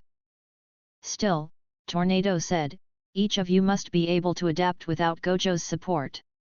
Otherwise, you become predictable. Mgan looked at me. You don't mind, do you? I shrugged. Doesn't matter to me. I'll carry you all either way. Kid Flash muttered, why is he allowed to say things like that? Because I'm right, I said. Superboy stared out the window. Robin clapped his hands together. All right. Debrief done. Food. Everyone agreed. I stayed behind for a second. Tornado looked at me. Your powers are not subtle. Neither am I said. But I'll tone it down. Next time. He nodded once. Noted. I walked out without saying anything else. Chapter 10, No Holding Back. Mount Justice, Exterior Training Field. 1630 hours. Clear skies. No leak oversight. No missions pending. Robin and Wally were inside reviewing the sim footage from earlier. Mgan was in the kitchen baking again, chocolate cookies this time. Calder was still meditating in the lower cavern like he enjoyed punishing himself with silence. I was lying on the bench just outside the mountain, arms behind my head, watching the clouds. Then I heard the footsteps. Solid. Heavy. Measured. Didn't need to turn. Let me guess, I said, smirking. You want a rematch? Superboy stood beside the bench, silent for a second. Then he said it. Yeah. I glanced up at him. Still wearing the S-Shield shirt, still frowning like it was permanent. You want to go again? With no rules this time. No holding back, he said. I sat up slowly. You mean me? Both of us? I grinned. You sure? He didn't answer with words. Just walked a few steps back, into the grass clearing, and stood there, waiting. No crowd. No Canary. No tornado. No league cameras. Just us. I stood and pulled the blindfold over my eyes. My vision sharpened instantly through the 6 eyes, slicing through distance and heat and tension. You're gonna regret this, I said. Try me, he replied. I didn't warm up. He didn't need to. He moved first pure speed. No wasted movement. Not like in the simulation. This wasn't about control. He wanted to hit me. I let him come. His first punch hit my infinity with everything he had, raw Kryptonian muscle, condensed and released like a missile. The impact wave cracked the ground under my feet. Didn't touch me. He followed it with a knee to the side, then a spinning elbow tight form, good balance. But it was still brute force. Every strike bounced against the invisible space between us. You're better, I said casually, not moving. Tighter form. Cleaner pressure. Good aggression. He growled, stepped back, and grabbed a chunk of concrete from the edge of the walkway. Threw it like a boulder. I didn't dodge. Let it shatter against the barrier. You're still too emotional. Superboy leapt forward again, and I lowered infinity for half a second. His fist connected with my shoulder. Not full force, but enough to slide me back an inch. He froze. I raised an eyebrow. Happy now? He threw another punch. And another. I didn't dodge them. Let them hit. One to the ribs. One to the shoulder. One across the cheek. He was fast, stronger than before, but not perfect. Each hit sent a shock through the ground. Dust kicked up. Grass shredded underfoot. I took a step forward between his punches, and that threw him off. I grabbed his wrist mid-swing and held it there. You still can't break my technique, I said. But you can bruise me when I let you. He ripped his arm free and swung again. I ducked, caught the next hit with an open palm, and spun under his elbow. My fingers tapped the back of his neck. Point for me. He slammed both fists down where I had been missed. You really hate being outclassed, I said, standing 10 feet back. Fight me for real, he snapped. I tilted my head. You're asking for that now. No tricks. No shields. No distance, he said. You, at your full power. Me, everything I've got. No league. No rules.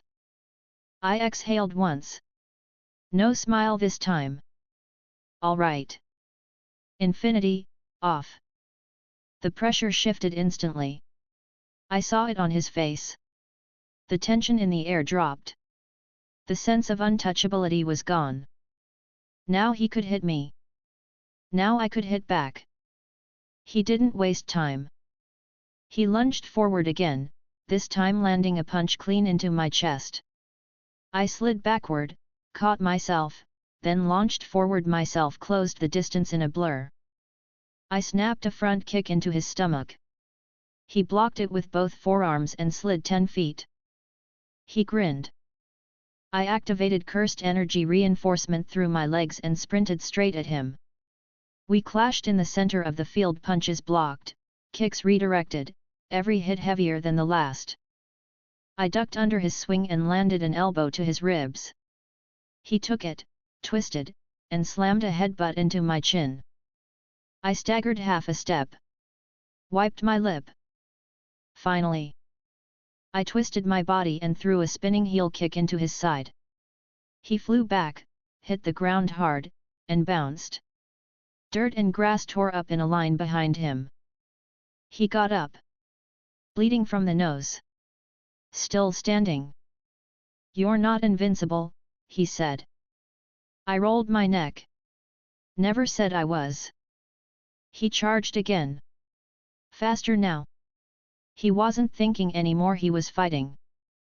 And so was I. We went back and forth like that for over 10 minutes. Full contact. Full speed. He hit me in the jaw, I hit him in the throat. He grabbed my leg mid-kick, I flipped and slammed him with a knee to the face. He tackled me into the wall, I blasted us both free with a short-range reversed red pulse that sent us skidding back across the dirt. I stood first. He was on one knee. I walked over slowly, sunglasses cracked on one side. "Round's over," I said. He didn't answer at first. Then, "You holding back again?" "No," I said honestly. "This is me without infinity." He nodded once. "Still not enough to beat you," he said. I crouched in front of him. "Not yet." He looked up. "But close." I grinned. "Closer than anyone else so far." He didn't smile back. But he stood. And that said enough. Back inside, Mgan looked up from the counter. "You two look like you fought a tornado." "Close," I said, grabbing a cookie. "Just fought each other." Robin glanced at us. "You both bleeding?" "Yeah," I said. He finally tagged me for real.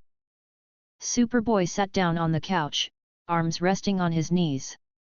"Quiet." Wally blinked. "Wait. You actually fought Gojo without rules?" I looked at him. "And survived." Calder stepped in.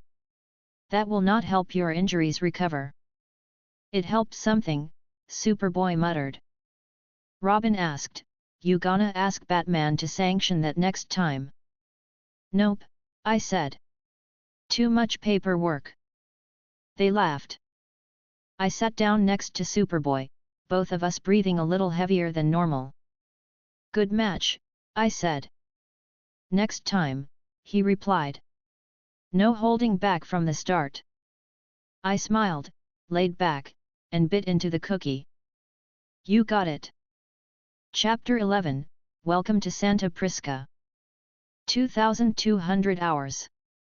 Mission Briefing Room, Mount Justice. The lights were dim, the hollow display humming quietly at the front of the room. Red Tornado stood beside it, unmoving as usual. His voice never changed. Not bored, not concerned, just direct. "Team, you have your first official covered field deployment. Authorized by Batman." Robin leaned forward in his seat. "Finally." Superboy crossed his arms, already locked in. Calder remained composed. Mgan looked focused. Wally had a protein bar halfway to his mouth. I sat at the end of the row, arms draped over the back of my chair, sunglasses on, blindfold around my neck, legs kicked up. Tornado continued. "Your destination is Santa Prrisca. An island in the Gulf of Mexico, off-limits to civilians, long known for illegal activity. Metastimulant production. Cartel experimentation. Intergang affiliations." Mgan looked around. "Who's in charge there?" "Bane," Robin answered. "Batman's fought him before. Chemical strength enhancement. Uses venom." "Strong guy," I said. "Mask. Big muscles. Dumb ideas." "You've met him?"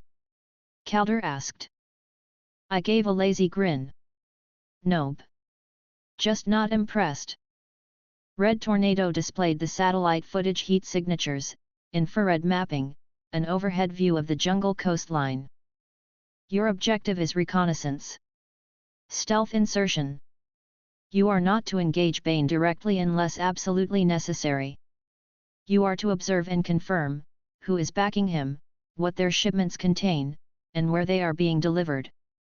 This is a League-level threat. Superboy didn't flinch. Then why not send the League? They are being monitored, Tornado replied. This mission falls outside their visibility. So it's our turn to sneak in and babysit, I said.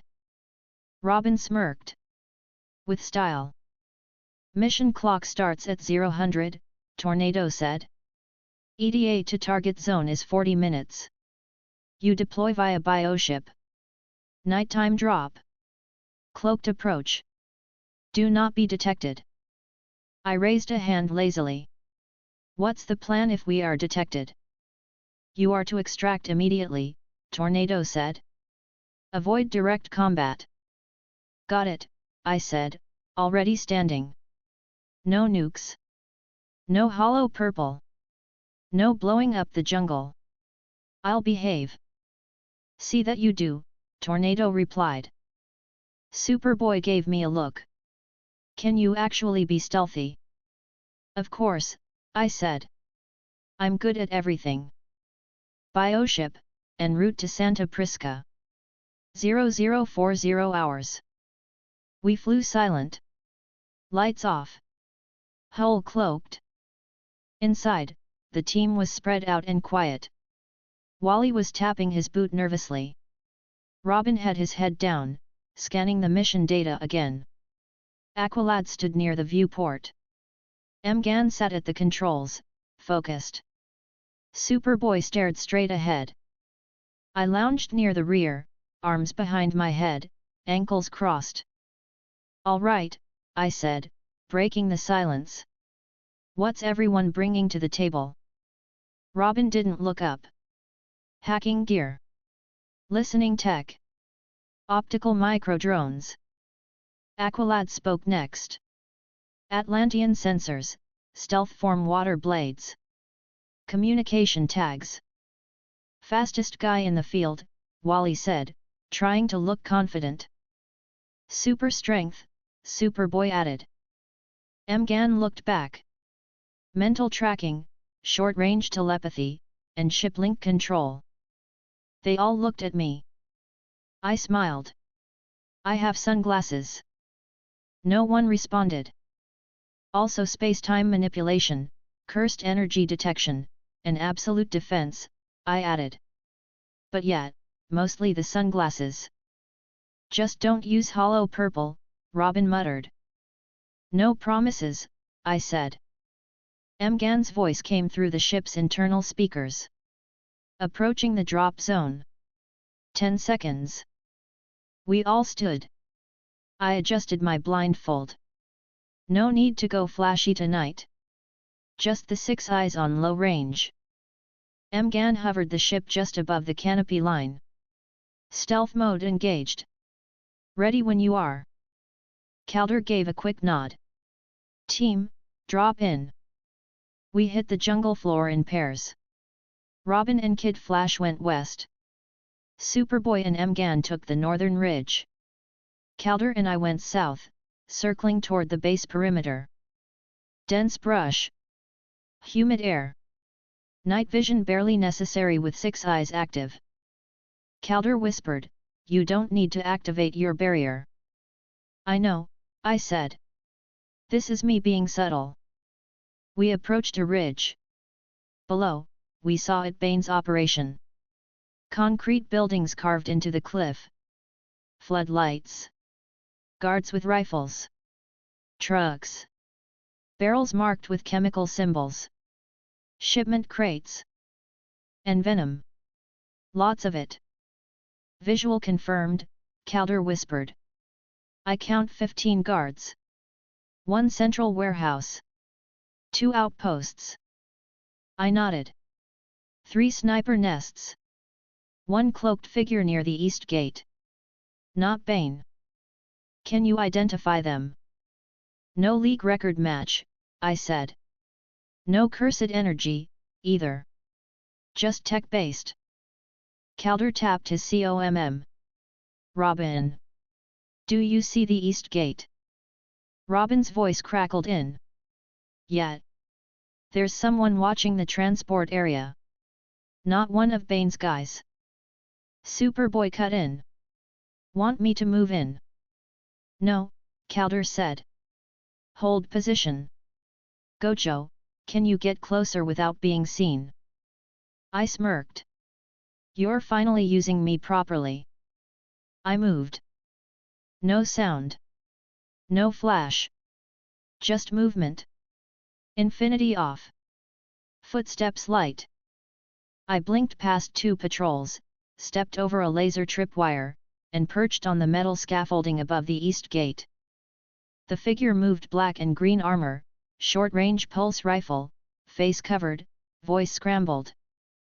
He was talking into a COMM. Phase 1 is complete. No sign of League interference. Bane's been useful, but will move to Site 2 within 48 hours. I recorded the whole thing with Robin's mini-rec embedded in my collar. Then I saw it.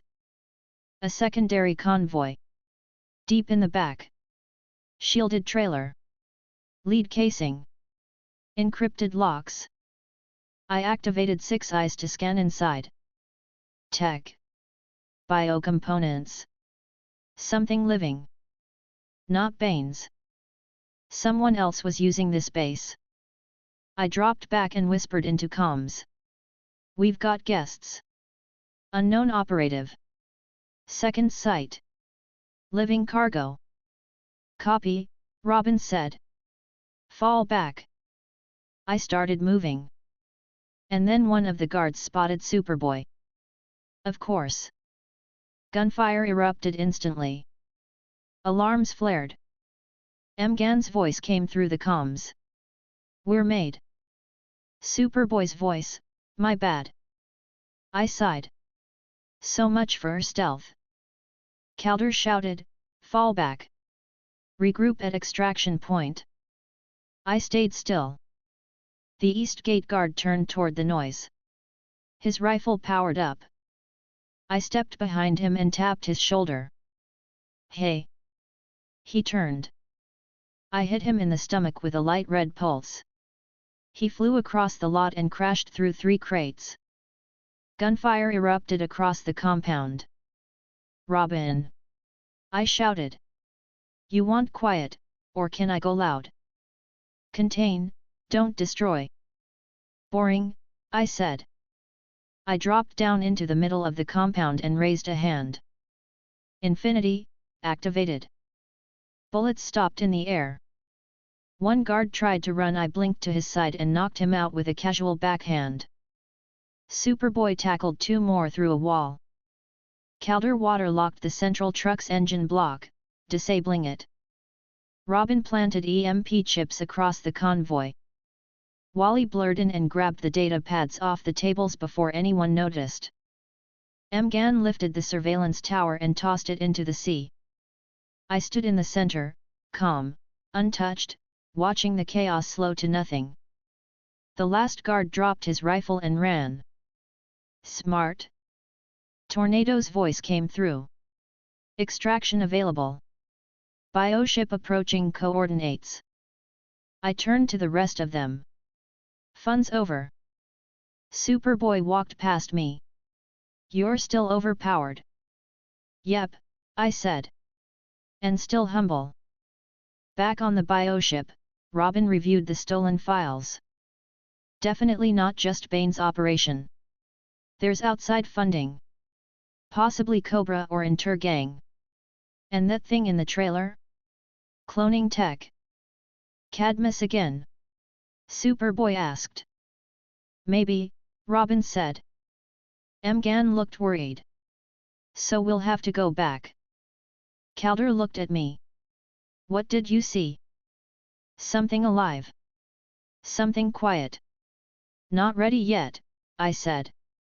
But it will be. Wally leaned back. Can't we have one mission without clones? Nope, I said. Figures, he muttered. Chapter 12, The Man Who Broke the Bat. Mount Justice, Debriefing Room. 0830 hours. The morning after Santa Prrisca. Batman didn't waste time. He never did. The screen at the front of the room lit up, and there he was, cape, cowl, zero emotional register. Arms folded, mouth a straight line. Classic Bat mode. Team, he said. Report to the watchtower. You're cleared to observe the League interrogation of Bane. Departure in 20 minutes. Kid Flash blinked.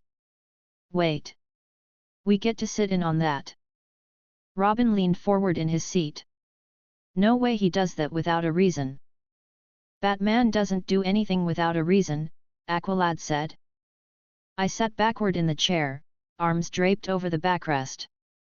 So what's the catch? Observation only, Batman said. You do not speak. You do not interrupt. You do not react. Superboy crossed his arms. What if he lies? Batman didn't hesitate. Then you let me handle it. Yeah, all right, I said, stretching. But if this turns into a lecture on ethics, I'm leaving.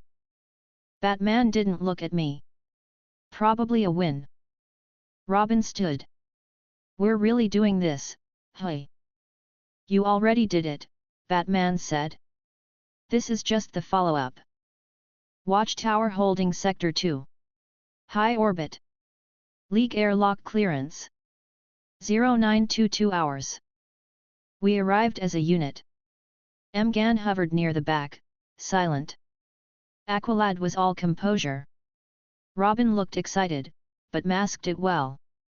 Wally whispered something about prison movies and bad cop Batman, but stopped talking when we stepped through the doors. I didn't say a word. Yet. The room was cold, white-lit, walls layered with containment protocols. The main chamber was sealed in ballistic plexi steel. Reinforced floor. No exits except the one we came through. Inside the chamber sat Bane. Mask. Muscle. Bulk. Venom injectors built into his spine. Hands cuffed with reinforced shackles linked to the floor. He sat like he belonged there. No fear. No twitching. No panic. He didn't even look at us when we arrived. Batman stood inside with Martian Manhunter. Canary was observing from the corner. Red Tornado hovered just outside. We took our seats behind the partition glass. Superboy sat down hard. Mgan didn't. Batman didn't wait for pleasantries. You let another organization operate inside your territory. Bane chuckled. I allowed them to. They paid well. You were hosting biological shipments. They didn't tell me what was in the crates. And I didn't ask. Martian Manhunter stepped forward. We can verify that. I know, Bane said, staring directly at Jayon. That's why I haven't lied yet. Batman didn't flinch. They were moving Cadmus-level materials. Something alive. I figured it was dangerous, Bane said. That's why I didn't open it. Who supplied the gear? Batman asked. They never said. Then guess. Bane looked up finally. Eyes under the mask narrow, slow. If I had to guess? Intergang. They have the reach. The gear. The interest. And the arrogance. Batman's silence was telling. Which meant he was already thinking the same thing. They're using you, Batman said. Santa Prrisca was a test site. Bane smiled faintly. They all use me. And I use them. I leaned closer to the glass. He talks too much for someone who lost. Robin gave me a quick glance. Batman told us not to talk. I am talking. He told us not to interrupt. Superboy stood abruptly. Bane's head turned slightly toward the movement. Not startled. Just watching. Then he spoke again. You brought the clone. Superboy didn't respond. Bane chuckled. You punch like him. But slower. Not bad, though. Superboy's jaw tightened. I stood. Hey, I said, voice just loud enough to pass through the audio filter. You're not here to run commentary. Bane tilted his head, finally taking a full look at me. And you weren't at Cadmus. Nope. You're not League. Not yet. Then what are you? I smiled behind my blindfold. The reason you're not getting out of that chair. Bane said nothing for a moment. Then he turned back to Batman. You let them speak. Batman didn't blink. I let them observe. Whether they speak or not has nothing to do with you. Manhunter spoke next. You gave them territory. They turned it into a lab. You may not know who they are, but you knew what they were doing. I knew enough not to stop them, Bane said. They didn't cross me. That was your mistake.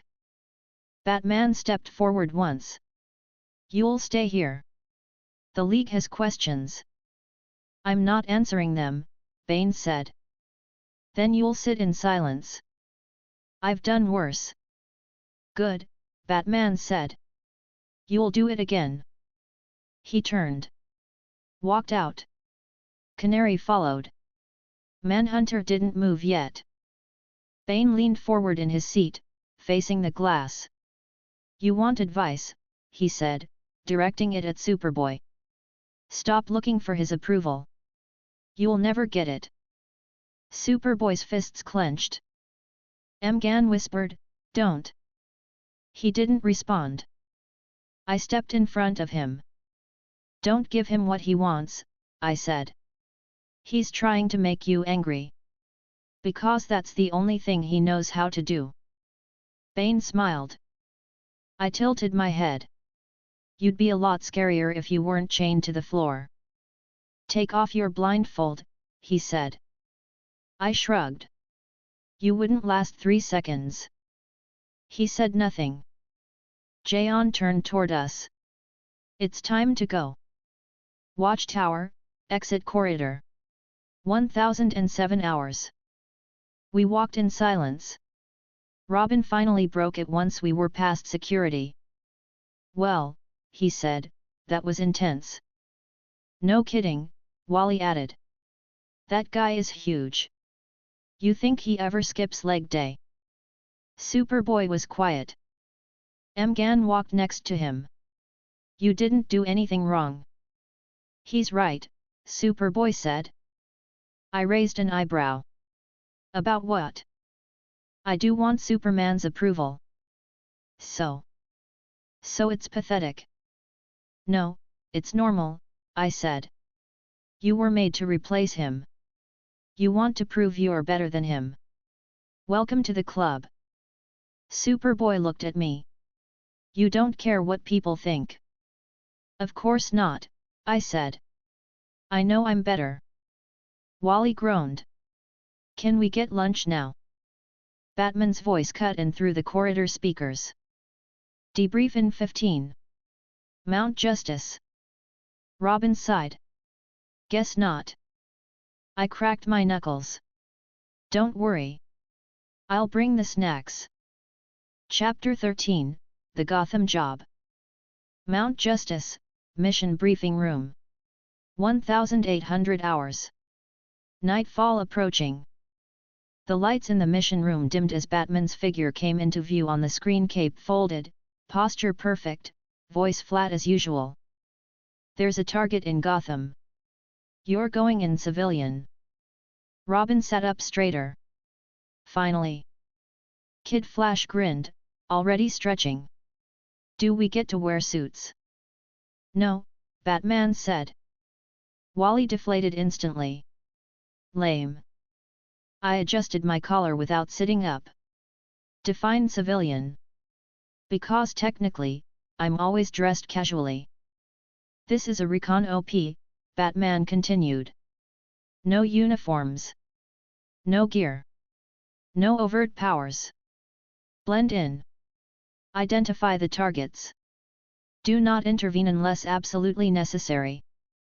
Superboy leaned forward. Who's the target? There's a meta-powered theft crew operating out of Gotham. They hit social events, corporate fundraisers, charity galas. Last week they stole a prototype energy core from Wayne Tech. Robin muttered, figures. They're planning something bigger, Batman said. Tonight, Wayne Foundation's benefit dinner for pediatric hospitals. Location, Gotham Plaza Tower. Upper ballroom. Your job, spot the thieves. Track their movement. Report in. Mgan frowned. We're not supposed to stop them. No, Batman said. I want to know who's backing them. Got it, Robin nodded. Go in quiet. Blend. Observe. No theatrics. Everyone looked at me. What? I said. I'm subtle. Ask anyone. Wally rolled his eyes. You wore sunglasses at night inside the watchtower. I looked good, I said. That's what matters. Your presence is a risk, Batman said directly. I smiled. Then don't assign me. You're already cleared, Batman replied. If they make a move, I want your eyes on them. Fine, I said. But I'm wearing what I want. Civilian clothes, Batman said. And no blindfold. I smirked. Sure. I'll try not to terrify anyone. Gotham Plaza Tower arrival time, 2000 hours. Formal event. High security. Elite guests only. We arrived in pairs. No bioship. No comms. We took an unmarked sedan courtesy of Bruce Wayne's bottomless wallet and parked 2 blocks away. Robin had already changed into a dark grey suit. Black tie. Clean lines. Minimalist. He looked like he belonged here. Mgan wore a soft blue dress, human form stable, red hair styled, heels slightly awkward. Wally went with business casual. Not because he wanted to, but because he said, I run too hot for tuxes. Calder had a long coat, no tie, and somehow still looked like royalty. Superboy wore a black button-up shirt. No tie. No jacket. Arms crossed from the second we stepped out of the car. I wore a white long-sleeve button-down untucked. Black pants. My usual blindfold was replaced by a pair of thin silver-framed sunglasses. Because Batman said no blindfold, but he didn't say anything about my style. Robin looked me over. You're not even trying. This is me trying, I said, adjusting the cuffs. I'm dressed down. You look like you're about to host a DJ set, Wally muttered. I'd be a good one, I said. Top 10 worldwide. Ballroom interior 2015 hours. Gotham Plaza Tower. Top floor. High ceilings. Crystal chandeliers. Waiters with silver trays. Wall-to-wall high society. Bruce Wayne wasn't present, obviously. But his money was. His name was on the banners, the programs, the wine glasses. Security was subtle but effective: 18 guards, 2 scanning the exits, 4 patrolling the crowd. Robin took point. We split up. I moved through the crowd with a drink in hand: ginger ale, no ice. Looked like whiskey. Tasted like boredom. I scanned the room with 6 eyes running at low level. Just enough to track heat signatures, identify weapon outlines under coats, and ping non-human movement. Superboy stood near the rear balcony, staring at the city. Mgan pretended to check out the art. Aqualad made rounds near the catering table. Robin had eyes on the west door. Kid Flash flirted with a girl who wasn't on the guest list. I kept track of all of them without effort. Then I felt it. Movement. Shift in aura. 3 people. Not league-level threats but augmented. Energy signatures different. Not cursed energy. Not Kryptonian. Some kind of tech-adapted enhancement. Artificial. They entered through the east stairwell. Suits. Glamorous. Smiles too tight. Robin, I said into the COMM link. Batman definitely didn't approve but I brought anyway, we've got incoming. He spoke without moving his lips. 3. Yab. Elevator on the east side. Guy in the white coat? Hollow disguise. Woman with red heels? Carrying a short-range neural disruptor. Third one has a fake press pass. Probably the tech OP. Confirmed, Robin said. Mgan. I see them, she replied. Should I link us? No, Robin said. Only if it goes loud. Superboy spoke next. Want me to tail them? Negative, I cut in. You're too obvious. They won't notice you, he asked. I'm charming. Robin sighed. Fine. Tail them. Quietly. On it. I followed them down the side corridor as they moved away from the crowd. One of them checked a wrist device. Another tapped their ear. They weren't amateurs. They passed a maintenance door. Entered. I waited 3 seconds. Then phased through the wall and reappeared on the other side, just behind a stack of service crates. Infinity was not active. Still subtle. The 3 stood around a locked panel maintenance control. One of them pulled out a device and jammed it into the terminal. Blue lights flickered. I activated 6 eyes fully. Under the floor, through the concrete vaults. Prototype tech. Bruce's pet projects. Weapons. Batteries. Miniaturized systems. They weren't here for charity money. I slipped out of the room before they could turn around. Robin, I said, they're going for the sub-vault. Not the guests. Confirmed, he replied. On-site tech says that vault holds a 0-point prototype. Still in testing phase. Yeah, I said. They're about to test it the wrong way. What's the play? Superboy asked. Robin paused. Then, we stop them. Quietly. I smiled.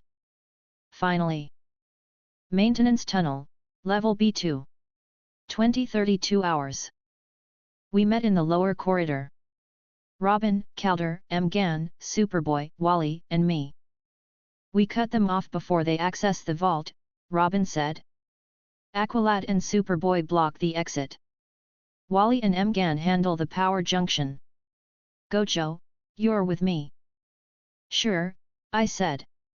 Just don't slow me down. He didn't answer. We moved. The heist team was already at the vault by the time we got there. They had the panel open. Wires stripped. Lights blinking. Robin threw a disc. EMP burst. One of them cursed. The other 2 moved fast, too fast for civilians. One pulled a blade. The other opened a wrist gauntlet and fired a pulse round. I caught it in midair. Let it hang for a second. Then flicked it back.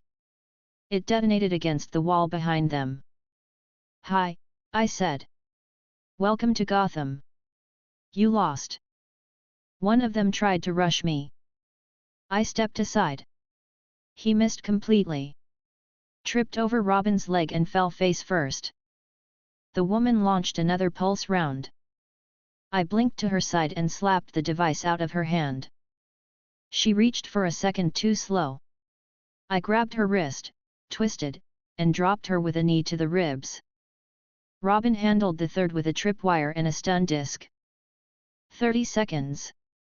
All down. Clean. Vault secure, I said. Guests didn't even notice. Superboy spoke over comms. One tried to run. We stopped him. Mgan, power junction stable. Wally, and I didn't even mess up. Robin sighed.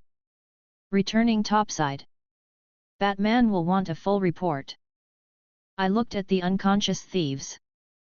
Want me to erase their short-term memory? Robin looked at me. Can you even do that? No, I said. But it'd be cool if I could. He rolled his eyes. Let's just call it in. Chapter 14, Batman's Office Hours. Mount Justice Conference Room A. 0930 hours. Morning after the Gotham job. The team sat in a clean line. Chairs evenly spaced. No one slouched, no one talked. Even Wally, who usually couldn't stay still longer than a minute, was silent. Because the man in the room wasn't Red Tornado. Wasn't Black Canary. Wasn't even Martian Manhunter. It was Batman. Standing at the head of the room, arms folded, cowl locked, voice low. You broke protocol. Nobody said anything. Which was smart. I sat dead center, sunglasses on, legs crossed, one arm hanging off the side of the chair. The only one not pretending to be nervous. Gojo, Batman said. Yo, I answered immediately, tone light. Your hidden communication channel. Unauthorized. Not leak sanctioned. Not cleared through Mount Justice systems. I noticed, I said, resting my chin on my hand. That's why I kept it hidden. Silence. Not a joke in the room. Not even Wally chuckled. Batman stepped forward. Explain. Simple, I said. Your protocols are slow. Mine aren't.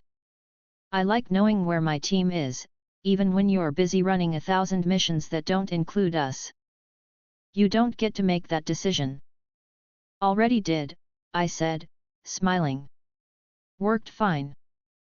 Robin looked sideways at me like he wanted to say something but didn't.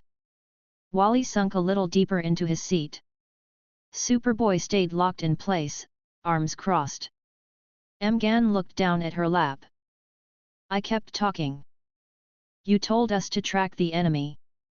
We tracked them. You said don't engage unless necessary. They went for an active vault. That's necessary. And we handled it without alerting guests, damaging property, or exposing our identities. You disobeyed a direct instruction, Batman said. And because I disobeyed, we got ahead of them. He stepped closer. That's not how this works. It is how it works, I said, tapping my temple. You recruited me. You knew I don't follow the usual playbook. You brought in the strongest and expected him to play silent background?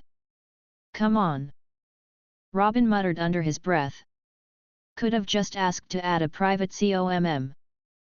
Then it wouldn't be private, I shot back without turning. Batman's voice stayed flat. You think this is a game? No, I said. But it's not chess either. It's not predictable.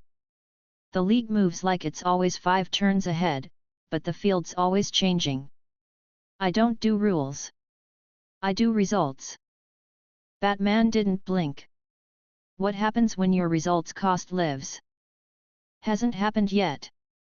Doesn't mean it won't. I leaned forward slightly in the chair, lowering my tone just a bit. Still calm. Still unshaken. You brought me in because I'm dangerous. You wanted that edge. I'm not Superboy. I wasn't made for someone else's plan. I make mine. You're on this team, Batman said. That means you follow my plan. Then make better plans. Robin winced. Wally froze. Calder didn't move. Batman stared straight at me. You think you're untouchable? I know I am, I said.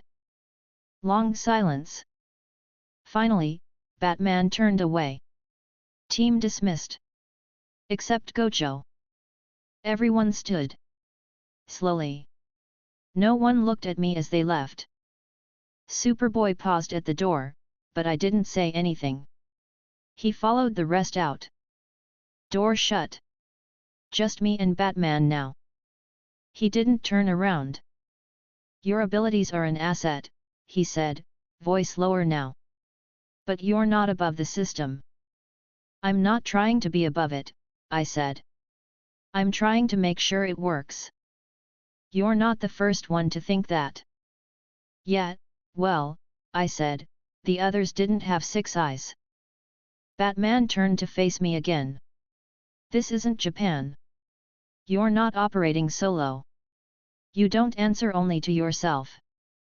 You think I don't get that? I said. You think I haven't watched every move you've made since I got here? I know how this works. You run the show. You control the pieces. And the only reason I'm not in a cell right now is because you know the results speak for themselves. You're still reckless. I'm efficient. You're dangerous.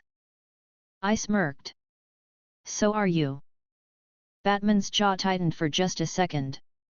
Then he pulled a small chip from his utility belt and tossed it onto the table. Secure line. Private channel. Mount Justice access. No leak oversight. Use it. I blinked. Then laughed once. You're giving me my own COMM. You were going to use one anyway, he said. Better it's one we can monitor if necessary. Wow, I said, leaning back. Almost like you trust me. I don't. That's fair. He turned toward the door. Gojo. Yet. You're not invincible. I grinned. Neither are you. He left without another word. Mount Justice Common Area. 1007 hours. Everyone was pretending not to be waiting for me. Mgan looked up from the couch like she wasn't watching the door. Calder was sitting near the monitors, one hand resting on his lap, the other not moving at all. Wally had a plate of half-eaten toast but hadn't taken a bite since I'd been gone. Robin looked like he'd been pacing. Superboy stood near the elevator. I walked in, spinning the small chip between my fingers. He gave me a COMM, I said. Wally blinked. Wait, what? You're not grounded. He gave you a secure line. Robin asked. I dropped into a chair. Said if I'm gonna break the rules, I might as well do it his way. Superboy looked at me. So you're still on the team? Of course I'm still on the team, I said. Batman's not gonna bench me. I'm too useful. Robin sat down slowly. You're insane. I smiled. That's part of the charm. Mgan finally smiled again. Glad you're okay. Didn't even get yelled at, I said. Well, technically, but it felt more like a performance review. Calder finally moved his hand. We trust you, Gojo. But you need to understand we operate as one unit. If you're going to bend the rules, you do it for us. Not for yourself. I nodded. I already was. Superboy said nothing, but he sat down nearby. Close. Didn't need to speak. Robin leaned back in his chair.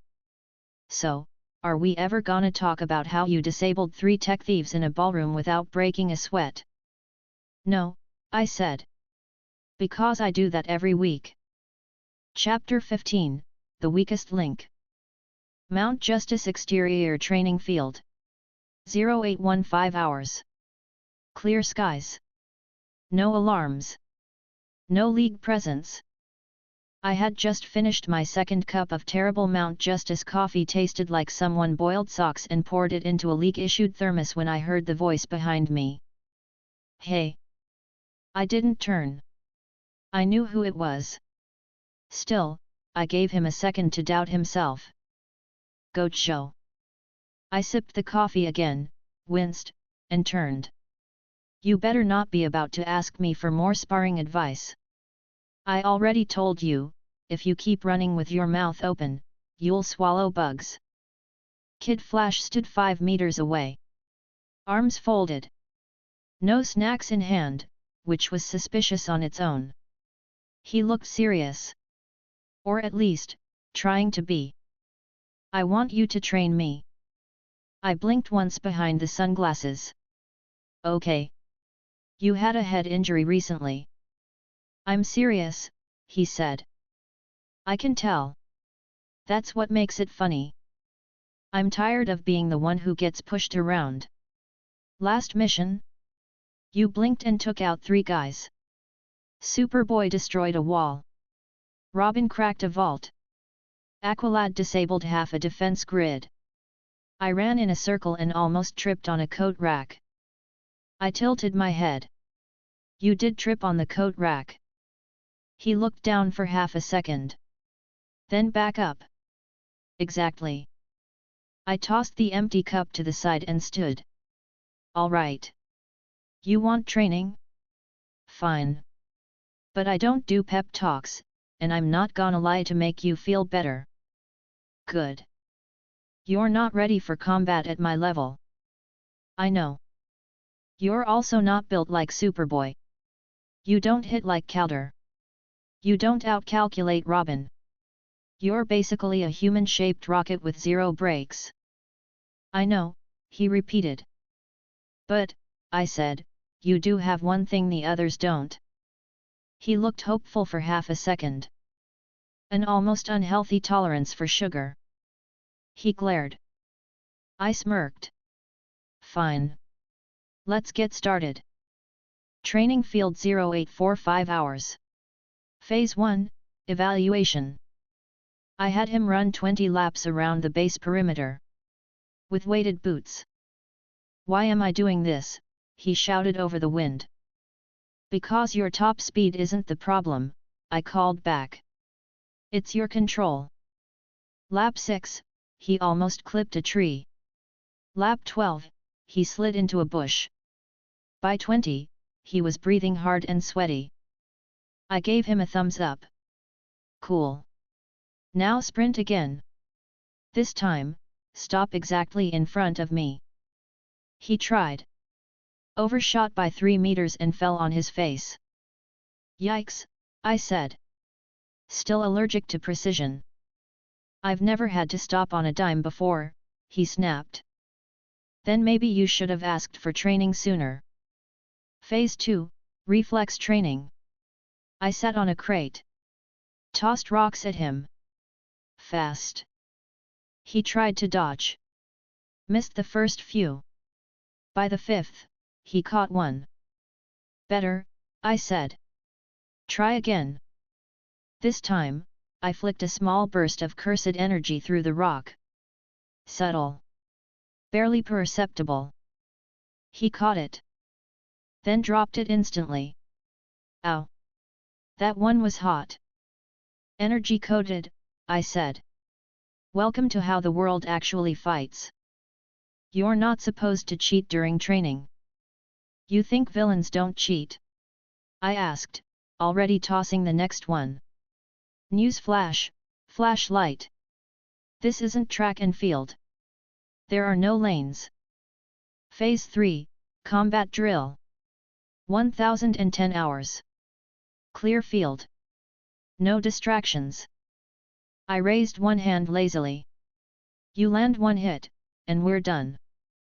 He cracked his knuckles, adjusted his goggles, and took off. First pass, I moved half an inch. He missed. Second, I caught his arm and redirected him into the air. Third, I raised infinity and let him run face first into the barrier. He landed on his butt. Groaned. I walked over. You're hesitating. You're still thinking like a runner. I am a runner. Yet. That's why you're always chasing everyone else. He glared. You done insulting me? Not even close, I said. But you want to get better? Then stop measuring yourself against the others. He stood slowly. What am I supposed to do instead? Figure out what only you can do, I said. Everyone else can punch or plan. But none of them can hit 20 points on a battlefield in 10 seconds. You saying I should just do recon? I'm saying, I stepped forward, you can control the field. He blinked. I continued. You don't need to be the strongest. You just have to be everywhere the enemy doesn't want you to be. He exhaled. Thought about it. Again, he said. I grinned. That's the spirit. Second round. He moved faster. Not just sprinting.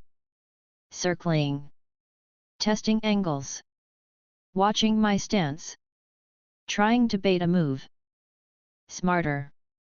I stayed still. Then he threw a smoke pellet. Not leak issue. Looked homemade. Filled the air with color and sparks. I raised an eyebrow. Cute. He blurred to my left. Then right. Then low. I dropped my stance.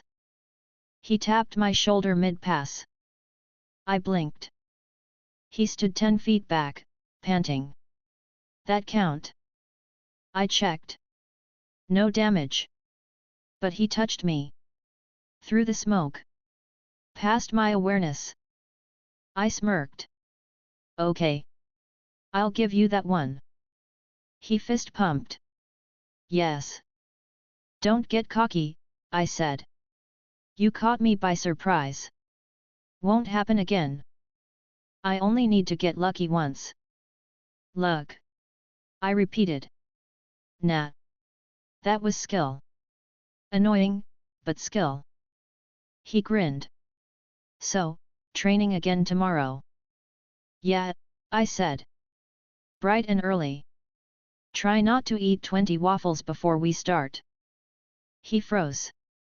Wait. You watch me eat. I watch everything. He left the field still grinning. Mount Justice later that day. 1,400 hours. Robin leaned against the doorway. You training Wally now?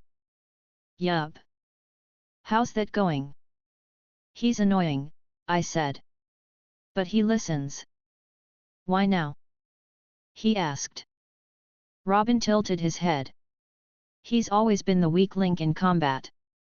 Not anymore, I said. You sure about that? I stood, cracked my neck, and turned. Watch him next mission, I said.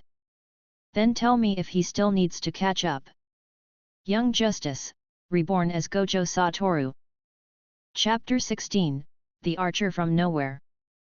Mount Justice Briefing Room. 0945 hours. Cloudy skies outside. No missions on schedule. The alert had been short. Just one ping from the comms console, all team members, report to Briefing Room A. No extra message. No context. Which meant either Batman had something new or someone new. Wally was first in, sliding into a seat with half a bagel still in his hand. You think it's finally a rematch? He asked. Like, League vs. Team, Sparring Round 2. Robin came in behind him, already shaking his head. Not after last time. You still can't block Superboy's elbow. Hey, I blocked his elbow with my face. That counts. I walked in after them, stretching my arms behind my head. If this is about Cadmus again, I'm walking out. Nope, Robin said. Too early for Cadmus. This smells like recruitment. New member? Superboy asked from his seat near the corner. Maybe, Mgan said softly, glancing toward the still dark screen.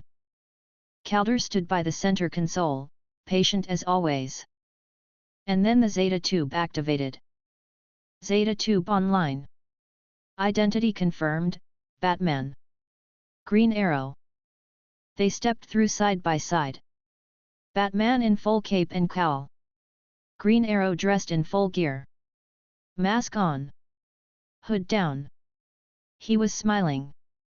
Batman wasn't. That was normal. Team, Batman said. This is Green Arrow. Wally whispered, obviously. This isn't a social call, Batman continued. Green Arrow is here to introduce a new member. That made heads turn. I leaned back slightly in my chair. Did we get a new Martian? Or maybe a half-speedster with manners? Batman ignored me. This is Artemis. Another flash from the Zeta tube. She stepped out tall, athletic build, long blonde ponytail, green and black armor.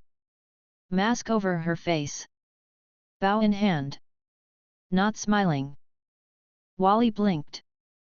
Wait, Artemis? You mean Artemis? Green Arrow gave a sharp nod. My new protégé. Since when? Robin asked. Since now, he said. She's joining the team. The room stayed quiet for a second. M'Gan smiled first. Hi, Artemis. Hey, she said. Straightforward. Short. Superboy nodded. Didn't speak. Calder gave a respectful bow. Welcome. Wally blinked again. Seriously? We're just adding her. Batman looked directly at him. Yes. Wally hesitated. Okay, but... Problem? Batman asked.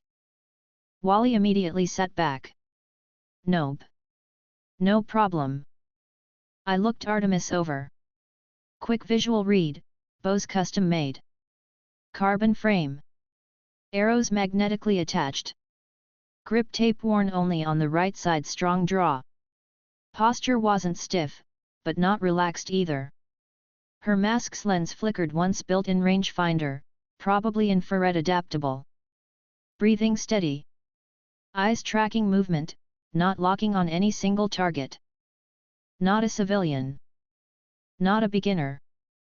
But not totally comfortable, either. Artemis, Batman said, you'll train with the team, take missions, and operate under Aqualad's command. You're expected to follow protocols and stay mission-focused. Understood. Understood, she replied. Batman looked to us. She's cleared for full access. Treat her as a peer. He turned toward the Zeta tube. Green Arrow gave Artemis a quick nod before following. Do good, he said simply. Batman added, we'll be monitoring.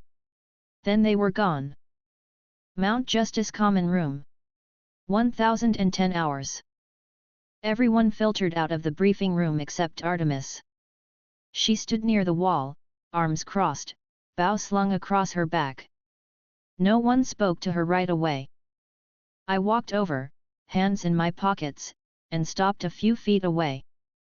So, I said, you're Green Arrow's backup plan. She looked up at me. Excuse me. You're not Speedy, I said. Good observation. Don't get offended, I added.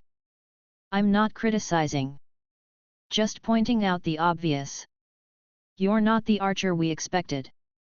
She met my eyes behind the sunglasses. Maybe I'm better than the one you expected. I smiled. That's what I wanted to hear. Robin appeared at my side. You gonna test her like you test everyone else? I glanced at him. Nope. Really? She's already nervous. What's the point? Artemis tensed slightly. I'm not nervous. Sure, I said. That's why you haven't unclenched your jaw since you walked in. Wally walked past us with a shake of his head. This is weird. She just shows up out of nowhere and we're supposed to trust her. That's what Batman said, Robin replied. Doesn't mean it makes sense. Artemis watched him walk off, then turned to me again. He always like that. Only when someone's faster than him, I said. Or better looking. You hit both. She smirked slightly. That's what I wanted to hear. Training Hall 1130 hours. Calder organized a light team session. No powers. No sparring. Just coordination drills. Artemis stood between Mgan and Robin. Superboy paced in the back. Wally stayed near the exit. I stood on the bench, arms crossed, not participating. Why aren't you down here? Robin called up. Because I already know I'm the best, I replied. You should at least run through the routine with us. I'll watch, I said. Besides, it's more fun observing someone new. Artemis narrowed her eyes at me. You do this often. Only when it matters. Mgan tossed a foam baton to her. She caught it mid-air. The timing was perfect. That got my attention. Calder called out movements. The team moved in synchronized lines, swapping positions, reacting to callouts. It was smooth until Artemis and Wally crossed paths. He moved fast. She hesitated for half a second. That was enough to throw off the rhythm. Reset, Calder said. Artemis reset without complaint. Again. This time, she didn't hesitate. I leaned forward slightly. Robin looked up. Something wrong? Nope, I said. She's just catching up faster than expected. Wally tossed his baton extra high on the next turn. She caught it one-handed without looking. He muttered something under his breath. I heard it. Lucky catch. I raised a hand. Hey, Wally. He turned. What? She's not the weakest link anymore. That shut him up. Mount Justice Common Room, later. 1400 hours. Artemis sat alone at the kitchen counter, pulling apart a protein bar. I walked over and leaned on the counter across from her. You did good out there. She glanced up. You're messing with me. Nope, I said. You didn't choke, didn't complain, didn't show off. You listened. That's rare. She folded the wrapper carefully. Thanks. I think. You still holding back, though. That got her attention. What do you mean? You're playing low risk, I said. Minimal movement. Smooth execution. But you're not pressing. You're not owning space. I don't need to. You will, I said. Sooner than you think. She didn't argue. Look, I said, they're going to judge you. Not because you're new. Because you're replacing someone. Speedy left a hole and they hate not knowing why. I'm not here to fix that. Good. You're here to make them forget it. She looked up again.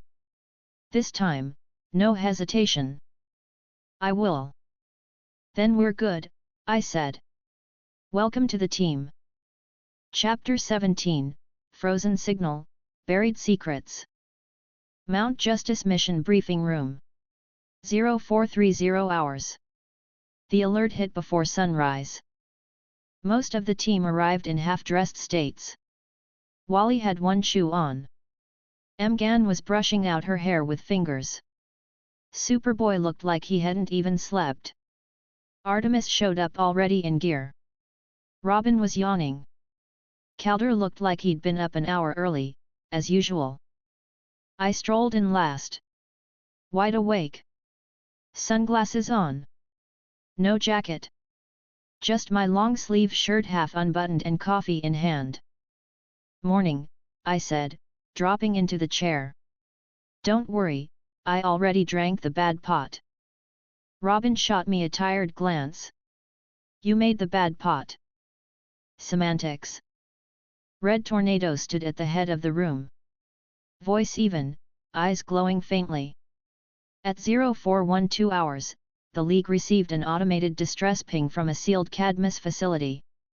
Coordinates place it in the Arctic Circle, buried below the glacial surface. Everyone sobered up instantly. Cadmus again? Superboy asked. Yes, Tornado said. This site was listed as decommissioned following the Superman clone incident. No active personnel. No logistics data. It was presumed shut down. Guess not, Wally muttered. I leaned back. Why does Cadmus love ice bunkers so much? Cold slows metabolic acceleration in biogenic constructs, Robin answered. And suppresses untested power signatures. Translation, I said, they froze something and it just woke up. Mgan looked up. What kind of distress signal? Uncoded emergency, Tornado said. No voice. No data. Just the standard Cadmus class Zeta beacon. 1 minute on, 1 minute off. Calder stepped forward. Are League members deploying? Tornado replied, the League is maintaining open surveillance. The signal doesn't pose a threat to civilians. Batman requested the team handle recon. So it was us. Again. All right, I said. What's the fun part? You'll be dropped via stealth carrier, Tornado said. Cold weather gear mandatory. Environmental hazard level, 8 out of 10. Oxygen supply included. Full recon, no engagement unless absolutely necessary. Artemis spoke up. Do we know what's in the bunker? No. Perfect. Aboard the bio ship en route to the Arctic. 0615 hours. Subsonic speed. The inside of the ship was dim, heat-locked, quiet. Everyone had layered up Arctic boots, thermal armor undersuits, face masks, gloves. Even I wore a coat. White, lined, warm. I'd removed my blindfold for once too cold for flare. The sunglasses were enough. Robin sat near the front, going over the Cadmus layouts that Batman had forwarded. Half of it was redacted. Facility was listed as Cadmus Site 52B, he said. Topside disguised as a mining depot. Bunker runs 25 stories down. 25. Artemis said. Yeah, Robin replied. Minimum. Most of it's off books. Wally hovered near the ship's rear, shaking a hand warmer. What are we even looking for? Another clone. Superboy didn't react. Could be, Robin said. Or worse, something they lost track of. Mgan kept her eyes forward, flying manually. We'll find out soon. I cracked my knuckles. If it starts screaming when we get there, I'm handling it. Calder spoke from beside me. We are not here to engage. Yet, I said. No hollow purple, I remember. Drop zone, 2 kilometers from Site 52B. 0705 hours. Wind chill, -31 degrees Celsius. We landed on a flat ridge above a frozen trench. Snow drifts curled over jagged ice. The mouth of the Cadmus shaft was visible through a half-collapsed prefab shelter. No signs of life. No guard posts. Just the beacon, one red light blinking. On. Off. On. Off. Welcome to winter camp, I muttered, adjusting my coat. Artemis tightened her grip on her bow. Doesn't look active. Still putting out a signal, Robin replied. Something's moving down there. Superboy was already headed toward the shaft. Let's find out. We moved in formation. Robin and I went first, checking the door panels. It was locked. Dead circuit. Override time, Robin muttered. He popped the panel open, wired a circuit bypass, and triggered a pulse. The door hissed. Groaned. Then opened half a meter and jammed. Superboy stepped forward. Gripped the edge. Pulled. Metal screeched. Cold mist burst out. Air rushed in. And then nothing. Just a dark tunnel sloping down into frozen steel. Calder nodded once. Proceed. Standard 222. Robin and Artemis lead. Mgan and Wally follow. Gojo and Superboy hold rear guard. Fine by me, I said, stepping in last. I love claustrophobic hallways filled with old secrets. Cadmus Site 52B Sub-Level 1. 0719 hours. The walls were layered with ice, broken lights, and frost-bitten signs. Cadmus logos everywhere. The power grid was dead, but Robin had a portable unit rigged to his belt, casting enough light to navigate. Mgan moved beside Artemis, watching for psychic signatures. I don't feel anything yet, she whispered. Try harder, I said. Whatever's down here didn't freeze itself. Wally glanced around. This place is dead. Then what's broadcasting the signal? Artemis asked. We reached the central stairwell. Down led into full darkness. Robin checked the emergency schematic. Signals coming from sub-level 6. Biolab wing. Of course it was. Sub-level 60733 hours. We reached it after 10 more minutes of slow descent. Every level got colder. Every hallway got tighter. The doors looked heavier. This place wasn't just a lab, it was a vault. The signal ping was louder now. Regular. Pulsing. Not mechanical. Biological. Artemis drew her bow. I don't like this. No one does, Wally muttered. Superboy moved past the rest of us and approached the main lab door. The control panel sparked when Robin tried to access it. Dead circuit, Robin said. Manual override required. Superboy stepped forward again. Wait, I said. He paused. I moved next to the door, laid 2 fingers on the seam, and focused 6 eyes. I saw the room inside. Something's moving in there, I said. One life form. Humanoid. Heart rate low. Suspended animation, maybe. Energy signature is. Is what? Robin asked. Not human, I finished. Calder nodded. We enter together. No sudden movements. Superboy pushed the door open. Cadmus Lab 6B. The room was huge. Cryopods lined the walls. 17 were shattered. 2 still active. 1 was open and empty. The lights flickered. The floor had footprints in the frost. Then we saw it. In the center of the room stood a containment tube. Fluid inside. Wires attached. And floating in it half-conscious, breathing slowly was something built like a person. Its skin was pale gray. Eyes closed. Hair white. No markings. No clothes. No classification tag. The beacon was wired into its chest. Wally stepped closer. What is that? Robin checked the system console. Designation 02X. Experimental clone. Clone of what? Artemis asked. Robin frowned. No data. I don't sense a mind, Mgan said. But there's something. Calder turned to me. Thoughts. I stepped forward, eyes fully activated, scanning the clone's cursed energy flow, its internal structure, its pulse. This isn't a Superboy clone, I said. This is a blank. Everyone turned. Blank? Wally repeated. Empty frame, I said.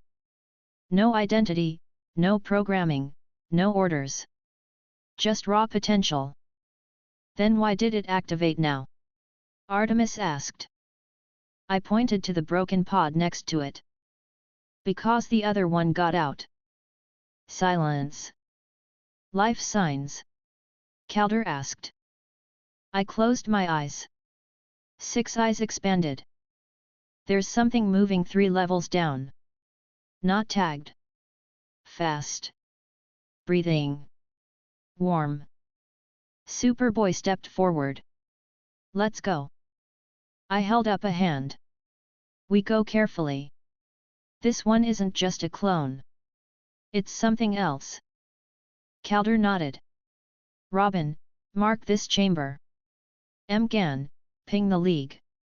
The rest of us are moving to intercept. Chapter 18, The Clone That Remembers. Cadmus Site 52B Sublevel 9. 0746 hours. Below freezing. The lower corridors were tighter. Walls lined with cracked ice and burst conduits. Every few meters we passed frozen pipes split down the middle, metal warped outward like something inside had broken loose under pressure. Robin was silent. He kept checking his scanner, but the readings weren't stable. There's interference, he said finally. Like a jamming field, but organic.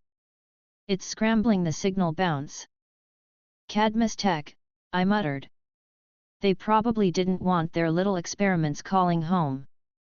Superboy walked a few paces ahead of the group. Focused. Too quiet. Wally moved next to me. He's been like this since we saw the pod.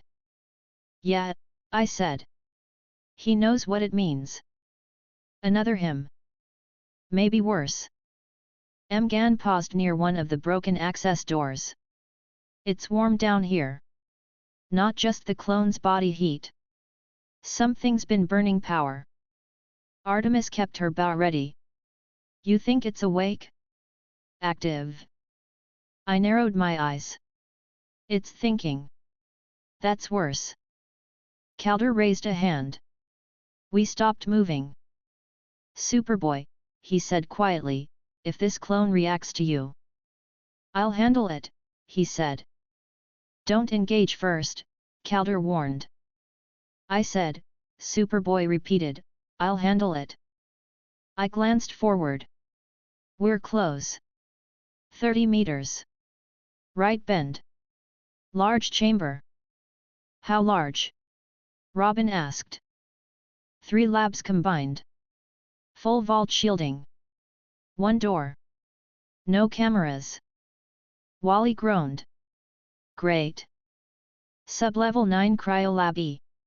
0753 hours. The door was open. Not broken. Not forced. Just open. We stepped in slow. Formation intact. Inside was a wide chamber with high ceilings and 3 rows of containment gear. Most of it was damaged or dark. Light flickered overhead. One wall had collapsed inward, frozen debris scattered across the ground. And in the center stood the clone. It was awake. On its feet. Breathing. Skin pale gray. Build nearly identical to Superboy, but leaner.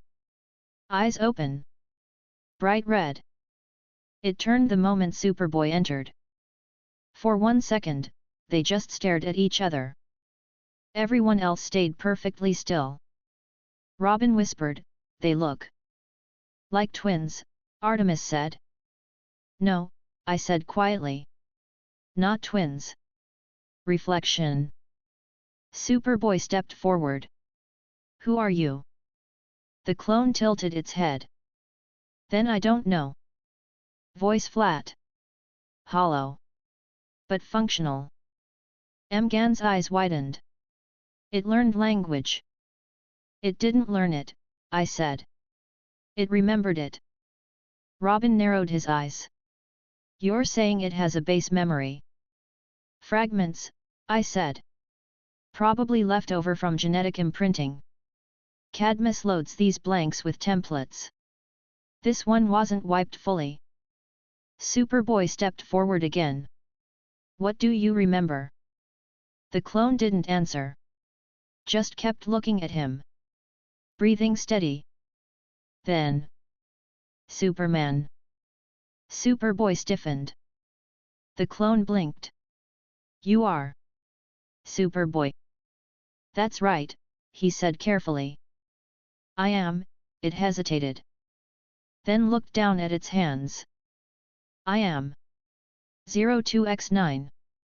That's not a name, Artemis said. It's what they gave me. Robin frowned. So it is a memory implant. I woke up, the clone said slowly. Alone. Cold. I heard the signal. I walked. From sub-level 10, I confirmed. Through the vaults. No resistance. You didn't damage anything, Calder said. There was nothing left to damage, the clone replied. I stepped forward once. You remember being made. I remember being created. Then stopped. Then restarted. You're a backup, I said. It nodded. I was not meant to wake up. Yet, Wally muttered. We figured that out. Superboy moved another step closer. You're like me. I'm not you, the clone said sharply. You have identity. I have nothing. You can have one, Superboy said. The clone paused. No, it said. Everyone tensed. I kept my eyes locked. Then the clone's body shifted. Muscles tensed. Legs lowered. Combat stance. I must test myself. Calder stepped forward. We are not here to fight. I need to know, the clone said. If I am stronger than the first one. Superboy clenched his fists. This isn't a test. To me, it is. I raised a hand. Stop. They both turned to me. I stepped between them. If you want to test something, test me. The clone tilted its head. You are not Kryptonian. Nope, I said, smiling. I'm stronger. Prove it. I activated Infinity. The air around me stilled. The clone blinked and froze in place. Not from fear. From confusion. He tried to step forward. Couldn't. What is this? A reminder, I said. That you don't get to challenge people just because you're confused. He struggled against the barrier. Couldn't move a finger. Superboy stepped beside me. Let him go. I turned. Sure. He nodded once. I dropped the field. The clone gasped. Took one deep breath. Then launched forward. I didn't move. He passed me in one instant straight at Superboy. The hit landed. Superboy slid back, grunted, but didn't fall. They clashed fists, elbows, shoulder strikes. Each blow loud. Fast. Heavy. Robin stepped forward. Do we stop it? No, Calder said. They're matching strength. Not lethal. I watched with my arms crossed. He's faster than you, Connor. But less grounded. Superboy ducked low, grabbed the clone's leg, and slammed him into the floor. The clone rolled. Recovered. Swung again. Blow for blow. Matching power. No heat vision. No flight. Just raw strength. Then. Superboy caught his fist. Held it. And didn't let go. You don't need to fight to exist, he said. The clone stared at him. You're not me. You're not Superman. You're you. I don't know what that means. Then come with us. Silence. Then. Okay. Mount Justice Medical Bay. 1300 hours. 6 hours later. The clone now called Match was kept in quarantine. Monitored. Calm. No resistance. Batman arrived 2 hours later. So did Jaeon.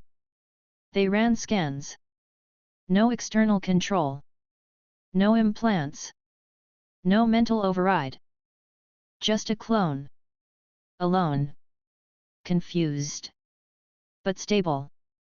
I stood outside the glass as the League debriefed Calder inside. Wally came up beside me.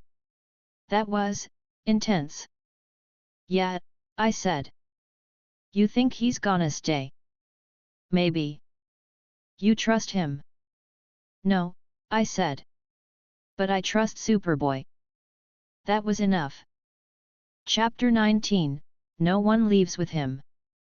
Mount Justice Medical Wing, Observation Hall. 1540 hours. Match had been asleep for nearly an hour. Breathing steady. Not hooked to anything invasive. Just lying on the reinforced cot in a sealed room, separated by an inch of layered transparent polymer. No restraints. No cuffs. The League made that decision earlier. Batman was standing at the far end of the glass, arms folded, cape still, watching the sleeping clone like the breath pattern alone might reveal his true purpose. Jaeon stood beside him, his expression unreadable. Superboy sat on the floor outside the door. Not speaking. Not pacing. Just watching.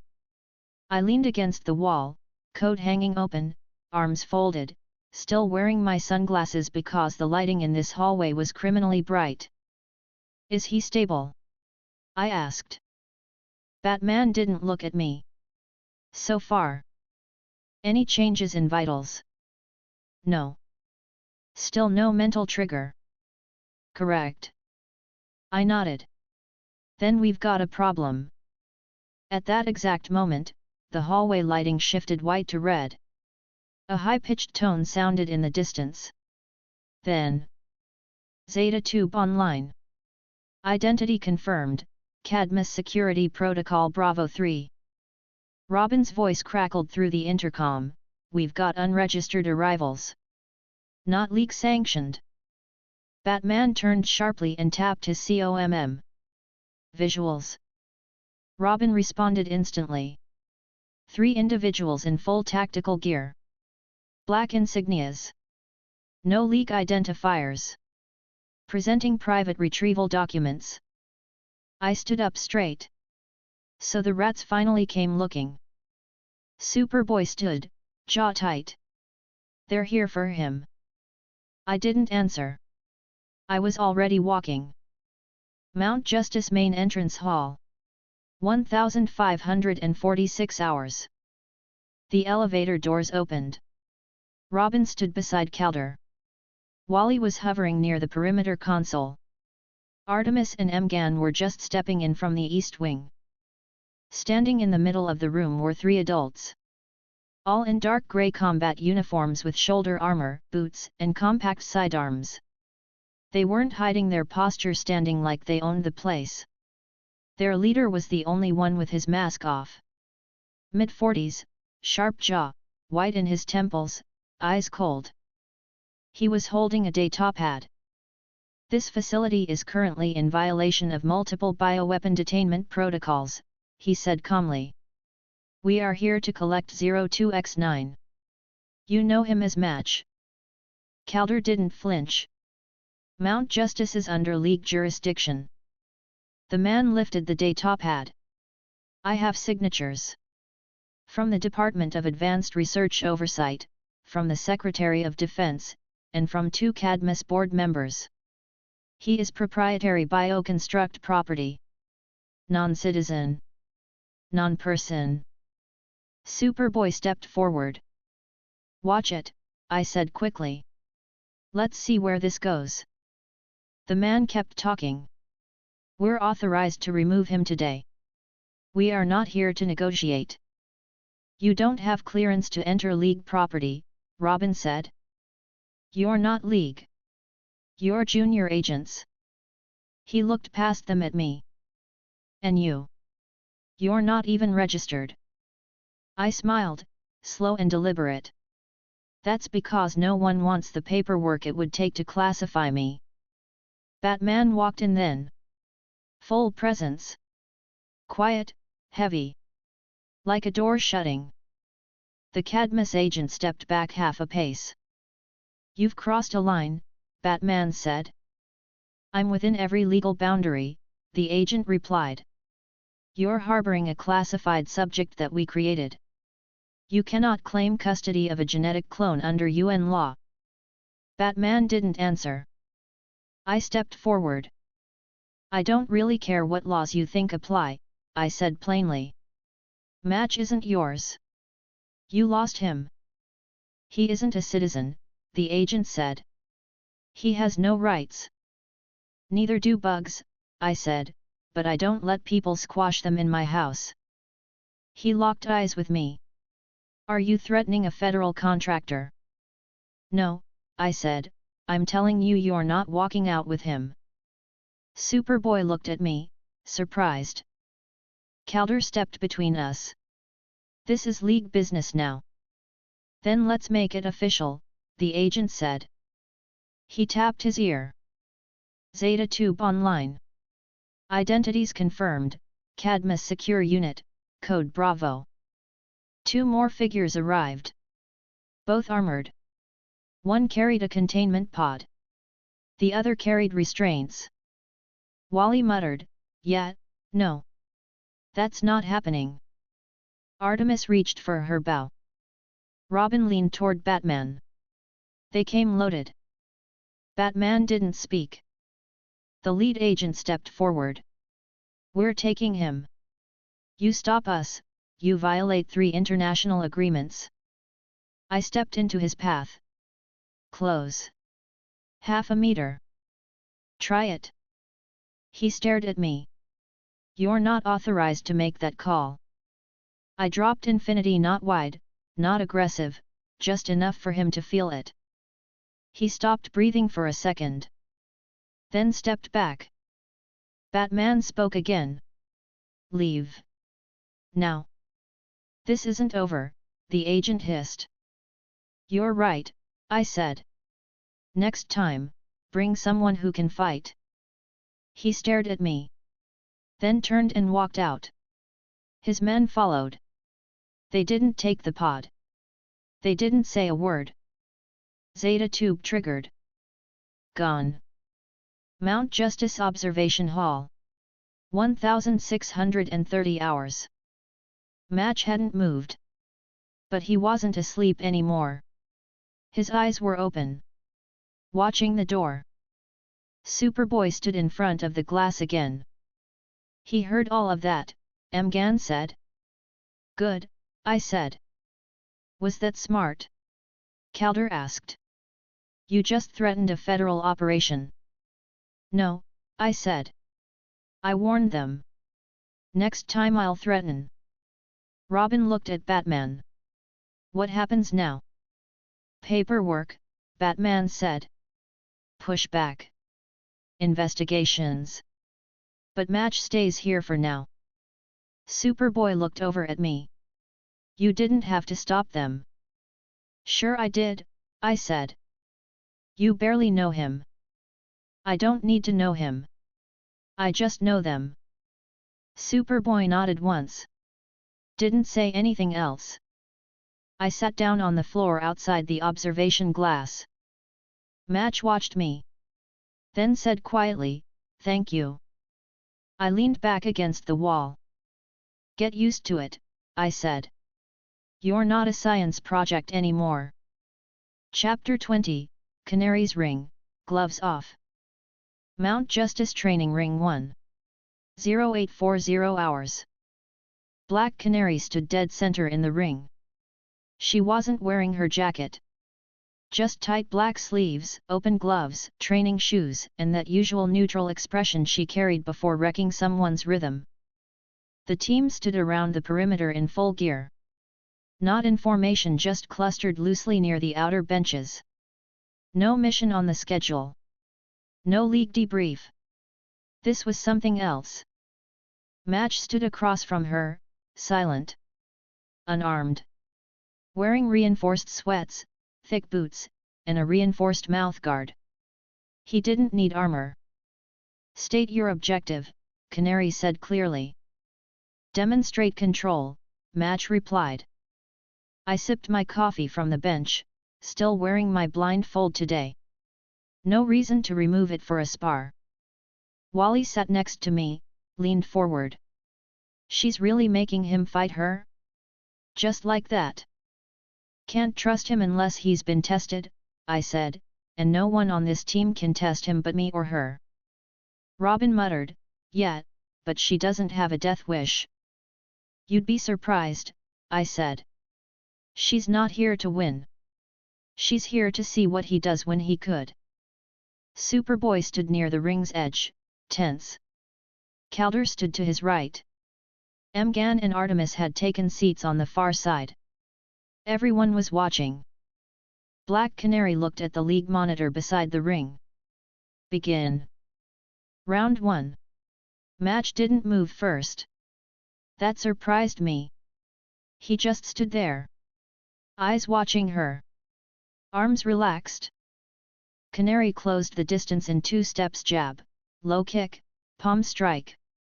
He blocked all 3. She backed off immediately. Smart.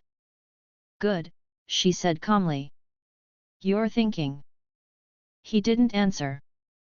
She moved again, this time faster. 2 lefts, high-low split, spinning elbow. He caught her wrist mid-motion. The team tensed. He released her. Canary landed clean, reset her stance. Better, she said. Wally leaned toward me. He's pulling punches. No, I corrected. He's checking his boundaries. Second pass. Canary closed low, went for the legs. Match let her get close, then shifted his weight and stepped outside her momentum. Redirected her. Didn't hit back. Didn't counter. She spun off, adjusted her stance, circled again. Robin narrowed his eyes. He's mimicking her rhythm. No, I said. He's adapting. Cadmus didn't just build him, they programmed defensive routines. He's not reacting to her. He's cataloging her. Superboy crossed his arms. He's not aggressive. Exactly, I said. That's why she's testing him this way. Round 2. Switch partners, Canary called. Match turned slightly. I was already walking toward the ring. Wait, Robin started. Nope, I said, stepping up. My turn. Canary raised an eyebrow but didn't stop me. She stepped back. I dropped the coat. Didn't adjust anything else. No infinity. No technique. Just stepped into the ring and stretched my neck. Match watched me. Not cautious. Curious. I'm not gonna hold back, he said. Good, I answered, smiling. Because I won't even blink for you. Calder called out, begin. He moved first. Engagement. His first strike was clean. A heavy front kick meant to collapse distance and catch my guard. I let it hit the infinity field, just a passive layer. He froze when his foot stopped half a meter from my chest. I leaned forward slightly. See? That's the difference. You're trying to see what you can do. I already know. He backed off. Reset. Didn't talk. Just nodded. I dropped infinity. Fully. Come on, I said. Don't think. Just move. He lunged straight elbow, followed by a low grab. Smart. Trying to limit my movement and get control of my legs. I slid around him, tilted my head, tapped his shoulder, and moved behind. That won't work. He turned. Fast. Hook punch, pivot step, left knee. I raised my hand. Caught the knee. Threw him. He landed hard. Rolled once. Got up. No words. No frustration. Just pure recalculation. Robin whispered, "He's learning your movement." "Let him," I said. "This is how he figures out what he is." Match came in again. This time, faster. No hesitation. Straight jab. Feint low. Turn pivot elbow. He clipped my shoulder. I smiled. "There you go." I ducked the next hit and stepped inside his guard, tapped his chest. "You're fast." He responded with a short burst of force like a mini shockwave punch. It hit my barrier. I slid back a few inches. He blinked. I cracked my knuckles. Good. 10 minutes later. We circled each other again. Neither of us breathing hard. I hadn't activated any techniques beyond the passive field. He hadn't ramped up to full strength. It was a slow progression. Chess, not brawl. He went low again. I kicked the floor mid-step, broke his stance, and flicked 2 fingers at his forehead. He caught my wrist. I tilted my head. Trying to stop me. He didn't answer. Then he released. "No," he said. "I'm just testing what I won't do." I smiled. "Smart answer." Canary called from the side. "That's enough." We both